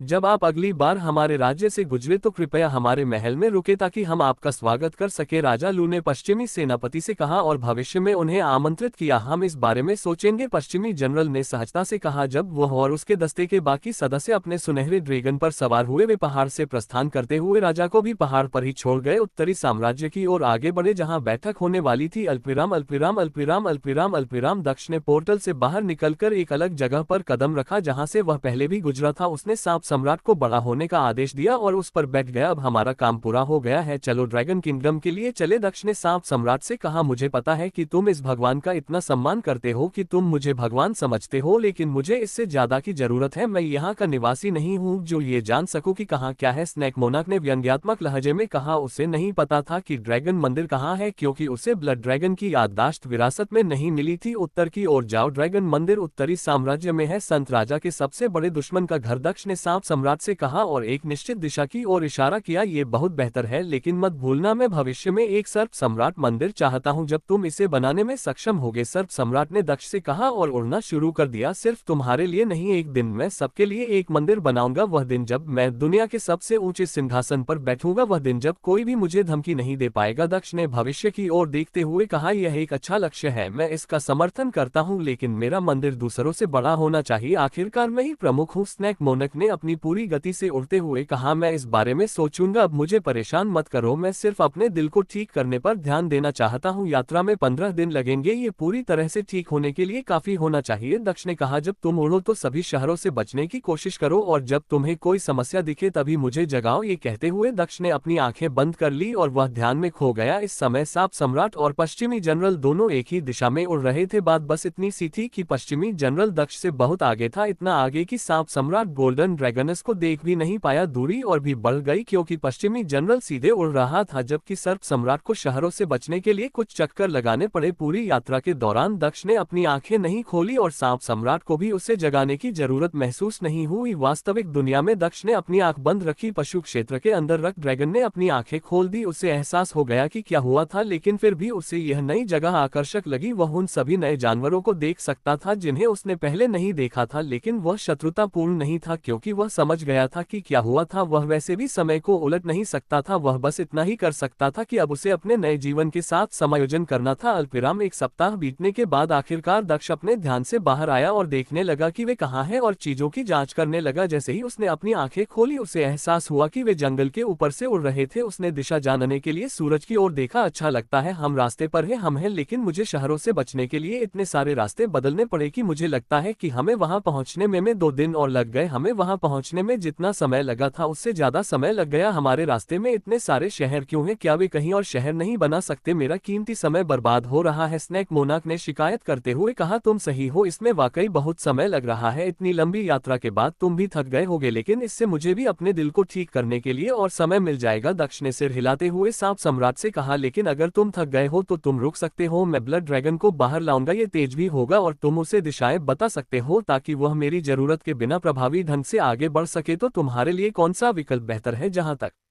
मेरा सवाल है, मुझे व्यक्तिगत रूप से दोनों से कोई दिक्कत नहीं है। दक्ष ने सांप सम्राट से कहा, मैं उसे निर्देश दे सकता हूँ। स्नैक मोनाक ने संदेह से पूछा, ये दिलचस्प है, इस तरह मैं उससे सिखा सकता हूँ कि मैं ही बॉस हूँ। ये सही है, आप क्या कहते हैं? तेज और बेहतर, दक्ष ने मुस्कुराते हुए पूछा। उस समय तक सर्प सम्राट उत्साहित लग रहा था, न कि केवल तब जब उसने दक्ष की अंतिम पंक्ति सुनी थी उसका उत्साह गायब हो गया था। बेहतर से तुम्हारा क्या मतलब है? मैं बेहतर हूँ, सांप सम्राट ने तीखी आवाज में कहा। उसे बाहर लाने की कोई जरूरत नहीं है। क्या आप कई शहरों से बचते बचते थक नहीं गए हैं? दक्ष ने प्रसन्नता पूर्वक पूछा। बिल्कुल नहीं, मेरे जैसा महानतम जानवर कभी थक नहीं सकता, सर्प सम्राट ने उत्तर दिया। क्या तुम्हें यकीन है? दक्ष ने भौं सिकुड़ते हुए पूछा। मुझे यकीन है, सांप सम्राट ने गर्व से कहा। अल्पविराम, ठीक है, फिर तुम आगे बढ़ सकते हो। इससे कोई फर्क नहीं पड़ता कि इसमें ज्यादा समय लगता है। दक्ष ने सिर हिलाते हुए कहा, किसी भी मामले में वह वास्तव में ब्लड ड्रैगन को बाहर नहीं लाने वाला था और ध्यान में खो जाने वाला था। वह लड़का अपनी आभा के कारण बहुत ध्यान आकर्षित करने वाला था और दक्ष को ये सुनिश्चित करने के लिए तैयार रहना था कि उसकी आभा नियंत्रण में रहे। जब उन्होंने अपने आसपास का निरीक्षण करना समाप्त किया और मैं महसूस किया कि सब कुछ ठीक है, तो उन्होंने एक बार फिर अपनी आंखें बंद कर ली और पुनः ध्यान में प्रवेश कर गए। क्या वह कॉल करना बेहतर है? वह आदमी मुझसे बेहतर कभी नहीं हो सकता, लेकिन फिर भी मैं वास्तव में खेती में पिछड़ रहा हूं। मुझे वास्तव में कड़ी मेहनत करने की जरूरत है। सबसे पहले मुझे ओरियन ने हराया था, जो उस समय एक बच्चे जितना कमजोर था। जब मैं टीम में शामिल हुआ था, मैं इस नए आदमी को भी खुद को हराने नहीं दे सकता। हालांकि सांप सम्राट ने दक्ष को कुछ नहीं बताया, फिर भी वह परेशान था। वह अपनी बढ़ती कमजोरी से बहुत परेशान था। उसकी प्रगति बहुत धीमी थी। सर्प सम्राट उड़ता रहा, अपने आप से बातें करता हुआ। वह अधिक से अधिक चक्कर लगाता रहा, जबकि सर्प सम्राट अभी भी मार्ग के मध्य में था। पश्चिमी सम्राट लगभग उसी समय शुरू होने के बावजूद उत्तरी साम्राज्य की शाही राजधानी तक पहुंच चुका था। उनके गोल्डन ड्रैगन उत्तरी जनरल के महल के सामने उतरे, जहां बैठक होनी थी। महल के पहरेदार ने उनका अभिवादन करते हुए कहा, पश्चिमी जनरल को नमस्कार, कृपया हमारे पीछे आइए। पश्चिमी जनरल और उसके आदमी गार्डों के पीछे पीछे शाही महल में प्रवेश कर गए। जब वे बैठक कक्ष के पास पहुंचे तो उन्होंने देखा कि सभी अन्य साम्राज्य के लोग बाहर खड़े थे। आप अंदर जा सकते हैं। जहां तक आपके आदमियों का सवाल है, उन्हें बाहर इंतजार करना होगा, गार्डों ने वेस्टर्न जनरल से कहा, जिन्होंने बाहर रुकते हुए सिर हिलाया। आप सब यही रहे, पश्चिमी जनरल ने अपने आदमियों से कहा और फिर दरवाजा खोलकर अंदर प्रवेश किया। उसके आदमी बाहर खड़े होकर इंतजार करते रहे। तुम आखिरकार यहाँ आ ही गए, जैसी की उम्मीद थी। तुमने हमेशा की तरह हमें इंतजार करवाया, तुम अपना तरीका क्यों नहीं बदलते? गुयुयान उत्तरी जनरल ने आंखें मनते हुए पूछा। खैर, अब जब तुम यहाँ आ ही गए हो तो बैठ जाओ। एन ओवल बर्डसीओ। पश्चिमी जनरल का ध्यान किसी और चीज में था। उसकी नजरें सामने कुर्सियों पर बैठे 3 आदमियों में से एक पर टिकी थी। अल्पविराम फूमिन, तुम जीवित हो? पश्चिमी जनरल ने दक्षिणी जनरल से पूछा। मैं जिंदा क्यों नहीं रहूंगा? क्या तुम मेरी मौत की उम्मीद कर रहे हो? ये बकवास बंद करो, दक्षिणी जनरल ने पूछा। मेरी आंखें घुमाते हुए बैठ जाओ ताकि हम शुरू कर सके। ये बात नहीं है, ये किसी और बात के बारे में है। मैंने सुना है कि आप पश्चिमी साम्राज्य से होकर गुजरे थे और आप मारे गए, पश्चिमी जनरल ने कहा और आगे बढ़कर एक सीट पर बैठ गया। अगर मैं अपनी यात्रा के दौरान मर भी जाता तो पश्चिमी साम्राज्य में नहीं मरता, मैंने पूर्वी साम्राज्य से यात्रा की। अब यह मजाक बंद करो, दक्षिणी जनरल ने जवाब दिया। तुम्हारा मतलब है कि रक्त ड्रैगन ने तुम्हें नहीं मारा? पश्चिमी सम्राट ने भौंसने हुए पूछा। ब्लड ड्रैगन वे मुझे क्यों मारेंगे? मैंने ड्रैगन मंदिर के पास कभी कदम नहीं रखा है, दक्षिणी जनरल ने अपनी आंखें घुमाते हुए उत्तर दिया। क्या वह अपनी पहचान गुप्त नहीं रख रहा था? फिर यह मास्टर लन कौन था जिसे वहां के लोग मेरे जितना ही ताकतवर समझते थे? क्या वे वाकई मूर्ख थे जो किसी को गलत समझ रहे थे? शायद यही बात है, जिस व्यक्ति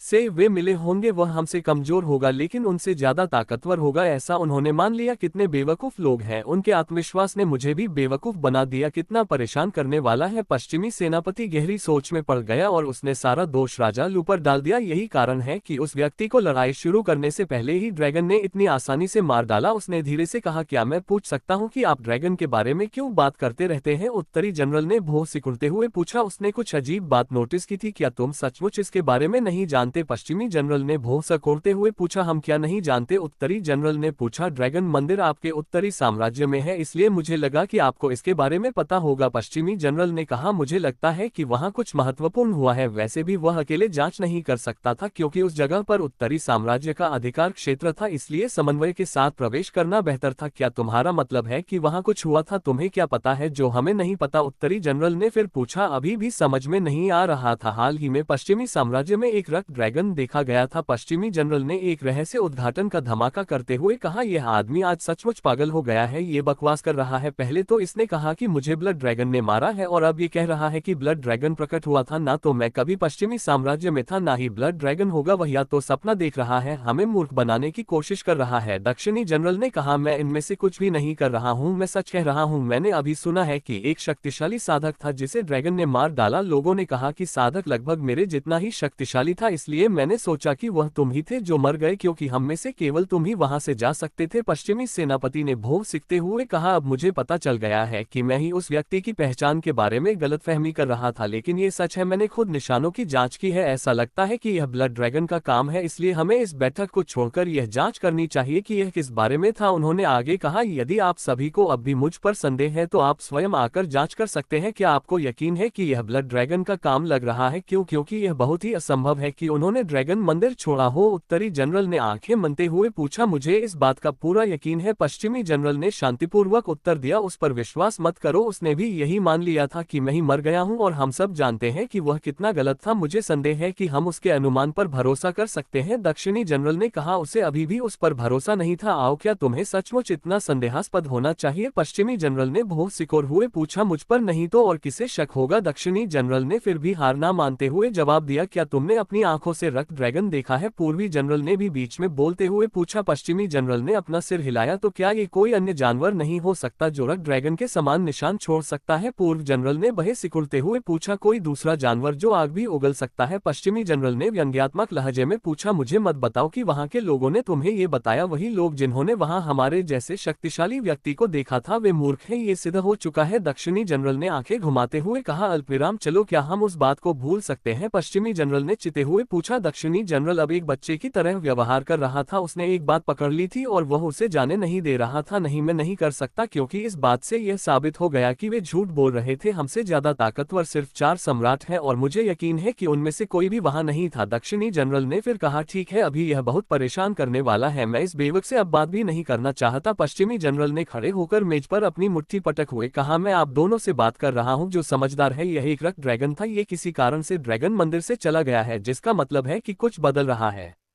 यह क्या है मुझे नहीं पता, इसलिए हमें इसकी जांच करनी होगी। पश्चिमी जनरल ने कहा, ठीक है, मैं उस मामले में आपकी बातों को गंभीरता से लूंगा। मैं जांच के लिए जानकारी प्राप्त करने हेतु महामहिम से बात कर रहा हूं, उन्हें नहीं कहना चाहिए। उत्तरी जनरल ने खड़े होते हुए कहा, क्या आप सचमुच इसे गंभीरता से ले रहे हैं? दक्षिणी जनरल ने फिर पूछा, हमें जांच करनी चाहिए। यदि यह झूठ है तो हम अपना समय खो देंगे, लेकिन यदि यह सच है तो आप कल्पना कर सकते हैं कि यह कितना महत्वपूर्ण है। उत्तरी जनरल ने दक्षिणी जनरल से बात करते हुए कहा, तुम्हें आने की जरूरत नहीं है, क्योंकि तुम्हें लगता है कि यह झूठ है। कोई भी तुम्हें मजबूर नहीं करेगा, चिंता मत करो। पश्चिमी जनरल ने मुस्कुराते हुए कहा, उसे पता था कि यह आदमी किसी भी तरह से दूसरों को अंदर आने नहीं देगा, जबकि दूसरे पीछे रह जाएंगे। इससे कोई फर्क नहीं पड़ता कि ड्रैगन मंदिर उत्तरी साम्राज्य में था, ये सभी 4 साम्राज्य की संपत्ति थी। क्योंकि यह इतना महत्वपूर्ण स्थान था, कोई भी एक साम्राज्य स्थान पर कब्जा नहीं कर सकता था। ठीक है, बैठक कुछ समय के लिए स्थगित की गई, आप तीनों जा सकते हैं। मेरे आदमी आपको अतिथि कक्ष में ले जाएंगे। जब तक मैं महामहिम से बात करता हूँ, कृपया वहीं रुके। जैसे ही मुझे कोई अपडेट मिलेगा मैं आपको सूचित करूंगा। उत्तरी जनरल ने कमरे से बाहर जाने से पहले कहा, जाते समय वह अपने आदमियों को ये बताना नहीं भूले कि उन्हें क्या करना है। अल्पविराम अल्पविराम अल्पविराम। उत्तरी साम्राज्य में हो रही हलचल से अनजान दक्ष अभी भी अपनी यात्रा में व्यस्त था। वे ध्यान में लीन रही, क्योंकि उत्तरी साम्राज्य तक पहुंचने में उन्हें 10 दिन और लग गए। अल्पविराम दक्ष ने अपना ध्यान रोक दिया था, क्योंकि उसने अपने हाथ में रखे नक्शे को देखा था। ये सही है, यहीं पर पश्चिमी साम्राज्य का क्षेत्र समाप्त होता है। दक्ष ने नक्शा मरने से पहले कहा, अब ये बेकार था, क्योंकि यहीं से उत्तरी साम्राज्य का क्षेत्र शुरू होता था। आखिरकार उसके पास उत्तरी साम्राज्य का नक्शा नहीं था, पश्चिमी साम्राज्य में केवल पश्चिमी साम्राज्य के नक्शे ही उपलब्ध थे। अब कहाँ जाना है, सर्प सम्राट ने पूछा और अंत में रुक गया क्योंकि उन्हें नहीं पता था कि कहाँ जाना है। एनोवेल भी जान दसियो बाय और मुड़ो, ड्रैगन मंदिर उसी दिशा में होना चाहिए। दक्ष ने एक निश्चित दिशा की ओर इशारा करते हुए कहा, भले ही ड्रैगन मंदिर उत्तरी साम्राज्य के अंतर्गत आता है लेकिन ये सभी 4 साम्राज्य के करीब है। ये केंद्र से उत्तरी साम्राज्य के अंदर केवल 10 किलोमीटर की दूरी पर है, जैसा आप कहे, सर्प सम्राट ने कहा और वह चलने लगा। अल्पिराम अल्पिराम अल्पिराम अल्पिराम। दूसरी ओर 4 जनरल की एक टीम भी शाही राजधानी से निकलने के लिए तैयार हो गई थी। उत्तरी सम्राट ने उन्हें ये जांच करने की अनुमति दी थी कि अंदर क्या हो रहा है और क्या ये खबर सच है। चारों जनरल एक साथ चले गए, ड्रैगन मंदिर की ओर बढ़ते हुए कुछ उत्साहित थे। यह उनका ड्रैगन मंदिर में प्रवेश करने का पहला मौका था क्योंकि किसी और को वहां जाने की अनुमति नहीं थी। केवल 4 सम्राटों में से किसी एक की अनुमति से ही कोई व्यक्ति ड्रैगन मंदिर में प्रवेश कर सकता था क्योंकि इसके लिए एक विशेष कुंजी की आवश्यकता होती थी। ऐसी केवल 5 कुंजियां थी, उनमें से 4 को 4 सम्राटों ने अपने पास रखा जबकि 5वीं कुंजियां किसी अज्ञात स्थान पर थी। अल्पिराम अल्पिराम अल्पिराम अल्पिराम। 10 घंटे और बीत गए, तभी दक्ष रेगिस्तान के बीच में पहुंच गया जहां तक नजर जाती एक विशाल दरवाजे के अलावा कुछ भी नजर नहीं आ रहा था। 15 फीट ऊंचा दरवाजा, ऐसा लग रहा था मानो शुद्ध सोने से बना हो और सूरज की किरणों में चमक रहा हो। दरवाजे के अलावा वहां कुछ भी नहीं था। दरवाजे में एक चाबी का छेद भी था, केवल एक दरवाजा। क्या ये ड्रैगन मंदिर है? जिसने भी इस मंदिर को बनाया है उसने वाकई बहुत बुरा काम किया है। उन्होंने दरवाजा तो बना दिया लेकिन मंदिर का बाकी हिस्सा बनाना भूल गए। स्नेक मोनाक ने टिप्पणी करते हुए हंसना शुरू कर दिया। उन्होंने आगे कहा, मुझे पहले ड्रैगन के मंदिर होने पर उनसे ईर्ष्या होती थी लेकिन यदि यह उनका मंदिर था तो मुझे खुशी है कि मेरे पास मंदिर नहीं है। अल्पिराम 4 शक्तिशाली जानवर भयंकर गर्मी में रेगिस्तान के बीच एक सुंदर सुनहरे दरवाजे के सामने उतरे। ड्रैगन मंदिर का प्रवेश द्वार, आखिरकार हम यहाँ हैं, हम अंदर जाकर देख सकते हैं कि रक्त ड्रैगन अभी भी वहाँ है या नहीं। पश्चिमी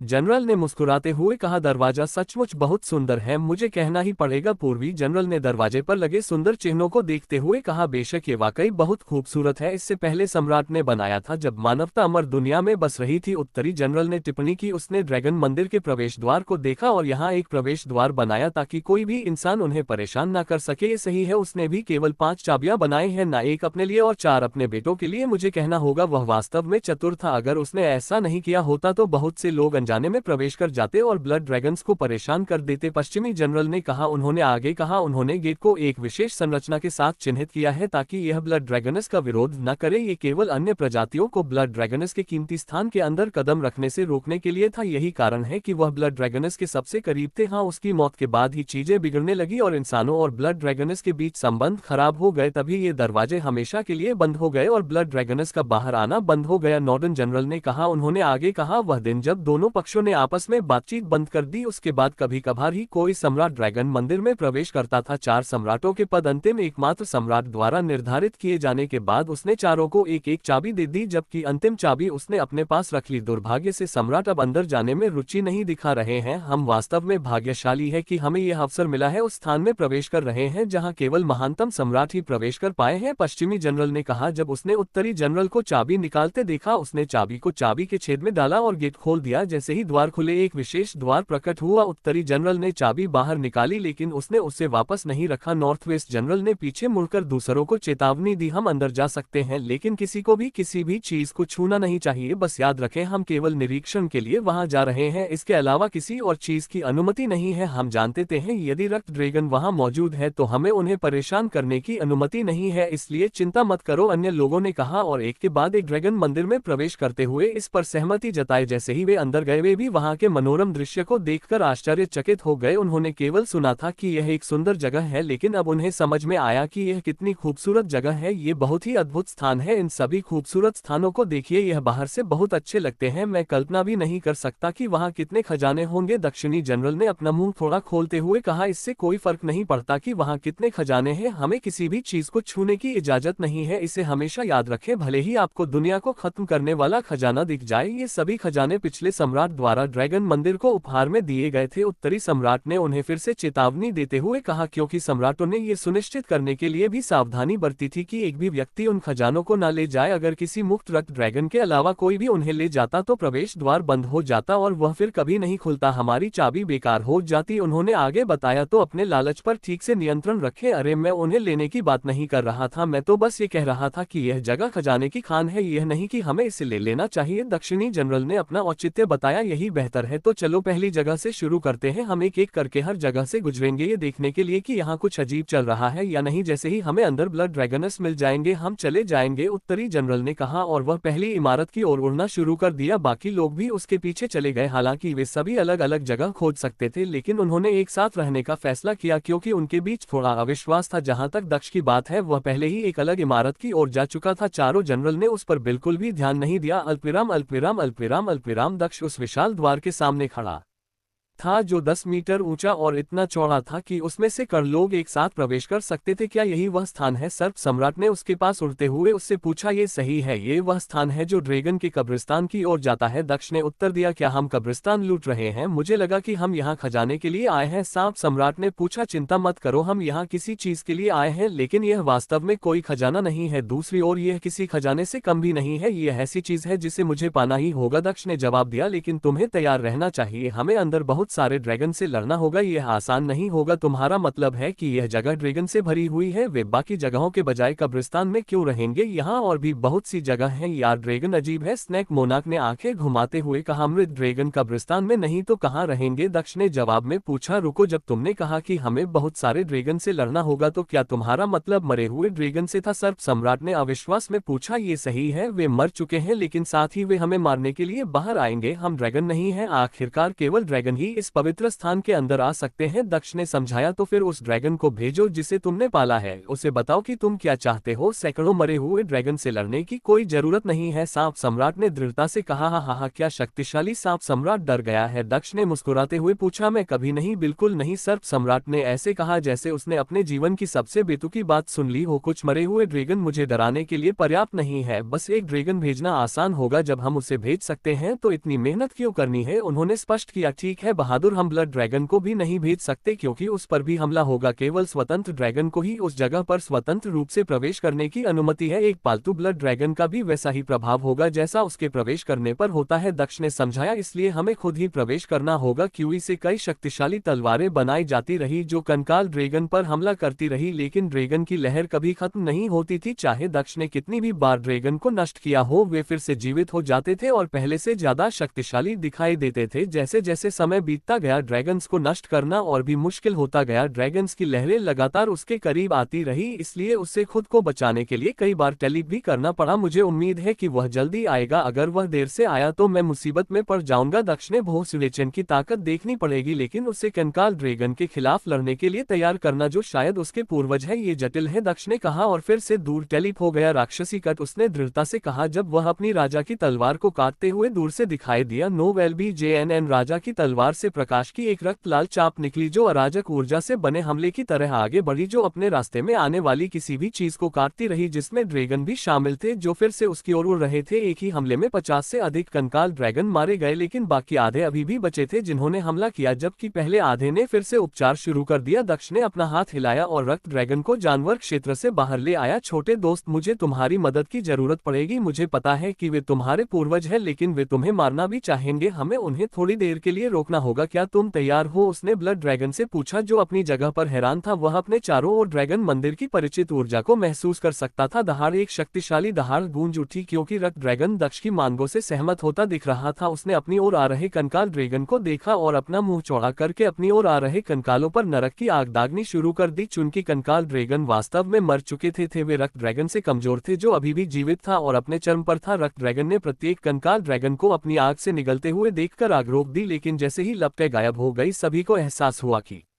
ये बेकार था क्योंकि लपटों का कोई प्रभाव नहीं था। कंकाल ड्रैगन के खिलाफ आंख की लपट बेकार लग रही थी। मैंने सोचा था कि उन्हें बाहर निकालने का सबसे अच्छा तरीका उनकी हड्डियों को आग में जला देना होगा। अब ऐसा करना असंभव लगता है। दक्ष ने भों सिकोड़ना पड़ेगा क्योंकि उनकी हड्डियों को इतना नष्ट करना असंभव लगता है कि वे ठीक ही ना हो सके। उसने एक बार फिर अपनी तलवार उठाई और कंकाल ड्रैगन पर हमला किया, लेकिन यह वही समय था जब उसने दूर से सांप सम्राट को अपनी ओर आते देखा। दसियों कंकाल ड्रैगन फिर से टूट गए। दक्ष ने ब्लड ड्रैगन को वापस भेज दिया क्योंकि उसे एहसास हो गया था कि अब नेतृत्व करने का समय आ गया है। वह फिर से कंकाल ड्रैगन के पीछे टेलीप हो गया। स्नेक सम्राट के करीब। क्या तुम्हें समझ में आया? दक्ष ने पूछा। सांप सम्राट ने सिर हिलाया। यह अच्छी बात है, दक्ष ने राहत की सांस लेते हुए कहा। चलो चलते हैं। उन्होंने सर्प सम्राट को पशु क्षेत्र में वापस भेज दिया क्योंकि वह स्वयं इस स्थान के प्रवेश द्वार पर टेलीप हो गए थे। उसने दरवाजा खोला जबकि कंकाल ड्रैगन उसके करीब आने की कोशिश कर रहे थे। विशाल द्वार फिर से खुल गए जिससे दक्ष भागने में सफल हो गया। इससे पहले कि वह द्वार बंद कर देता अल्पविराम धब जैसे ही गेट बंद हुआ, दक्ष को एक जोरदार आवाज महसूस हुई जैसे अंदर से कोई चीज गेट से टकराए हो, लेकिन वह जोरदार आवाज जल्दी बंद हो गई। दक्ष ने राहत की सांस लेते हुए बैठ गया। अब सब कुछ खत्म हो चुका था और वह आराम कर सकता था। उसने फिर से सांप सम्राट को पुकारा। मुझे वह बक्सा दे दो, दक्ष ने सर्प सम्राट से कहा। जिसने अपना मुंह खोला तो उसके मुंह में एक छोटा लाल बक्सा निकला। मुझे लगता है कि आप चीजों को मुंह में रखने के बारे में गंभीर थे, दक्ष ने लाल बॉक्स लेते हुए मुस्कुराते हुए कहा। इस बक्से में क्या है? सांप सम्राट और जून ने एक साथ पूछा। इसमें अनंत धूल थी, दक्ष ने मुस्कुराते हुए उत्तर दिया। ये सबसे दुर्लभ घटकों में से एक है जिसकी मुझे आत्मा के लिए शरीर बनाने के लिए आवश्यकता है। ये वही चीज है जिसका उपयोग संत राजा ने उस शरीर को बनाने के लिए किया था जिसमें पहले से ही उनकी आत्मा का एक अंश था जो मेरा इंतजार कर रहा था। अनंत धूल? जून ने आश्चर्य से पूछा। ये सही है अनंत धूल? मैंने रक ड्रैगन की यादों में देखा कि यह चीज संत राजा के समय से पहले भी किसी व्यक्ति द्वारा यहाँ रखी गई थी, दक्ष ने उत्तर दिया। लेकिन स्मृतियों ने मुझे ये भी दिखाया कि यहाँ आने वाला अंतिम व्यक्ति स्वयं संत राजा था। जाने से पहले वह कुछ शाश्वत धूल अपने साथ ले गया। मुझे लगता है कि विश्वासघात मिलने से बहुत पहले ही उसे धोखा मिला था, उन्होंने आगे कहा। मुझे नहीं पता कि उन्होंने मुझे इसके बारे में क्यों नहीं बताया। उनकी पुस्तक में आवश्यक सामग्रियों की सूची देखने के बाद मैं इस बात को लेकर बहुत चिंतित था कि अनंत धूल कहाँ मिलेगी। सौभाग्य से मुझे सबसे दुर्लभ सामग्री मिल गई, बाकी सब कुछ आसान होना चाहिए, उन्होंने आगे कहा। ये चीज क्या यह मेरे लिए है? जून ने आश्चर्य से पूछा। उसने सोचा कि दक्ष ताकतवर बनने के लिए खजाने की तलाश कर रहा है, लेकिन इसके बजाय वह उसकी वजह से यहाँ आने की इतनी जल्दी में था। वह शब्दों के लिए स्तब्ध थी क्योंकि उसने इसकी उम्मीद नहीं की थी। और कौन? दक्ष ने आंखें घुमाते हुए कहा। मैं वादा करता हूँ कि मैं तुम्हें तुम्हारा असली शरीर दिलवा आऊंगा ताकि तुम भी असली जिंदगी का अनुभव कर सको। मैं अपना वादा निभाऊंगा। उसने अपने विचार बंद कर लिए ताकि यह सुनिश्चित हो सके कि जूम ये न सुन सके। इसके अलावा यह आपके असली शरीर को पाने के बाद आपके कनेक्शन को नकली ब्लड लाइन मंदिर से अलग कर देगा। आप नियंत्रण में नहीं होंगे और मैं आपको बता सकता हूँ कि आप अपनी नकली यादों पर भरोसा करके कितने मूर्ख थे। उसने सोचा। तो क्या हमें यह रहना चाहिए या यहाँ से चले जाना चाहिए? ऐसी बहुत सी जगह है जहाँ हम जा सकते हैं जो कब्रिस्तान नहीं है। चलो खजाने की तलाश में चलते हैं, सांप सम्राट ने दक्ष से कहा क्योंकि वह अन्य तैरते हुए महलों को देख रहा था। मैं भी इस जगह को और देखना चाहता हूँ। हाँ, अब जब हम यहाँ आ गए हैं तो मैं भी खाली हाथ नहीं जाना चाहता। ऐसा मौका हमेशा नहीं मिलता। मैं भी कुछ देखना चाहता हूँ, दक्ष ने सिर हिलाते हुए कहा। तो आप सबसे पहले कौन सी जगह देखना चाहते हैं?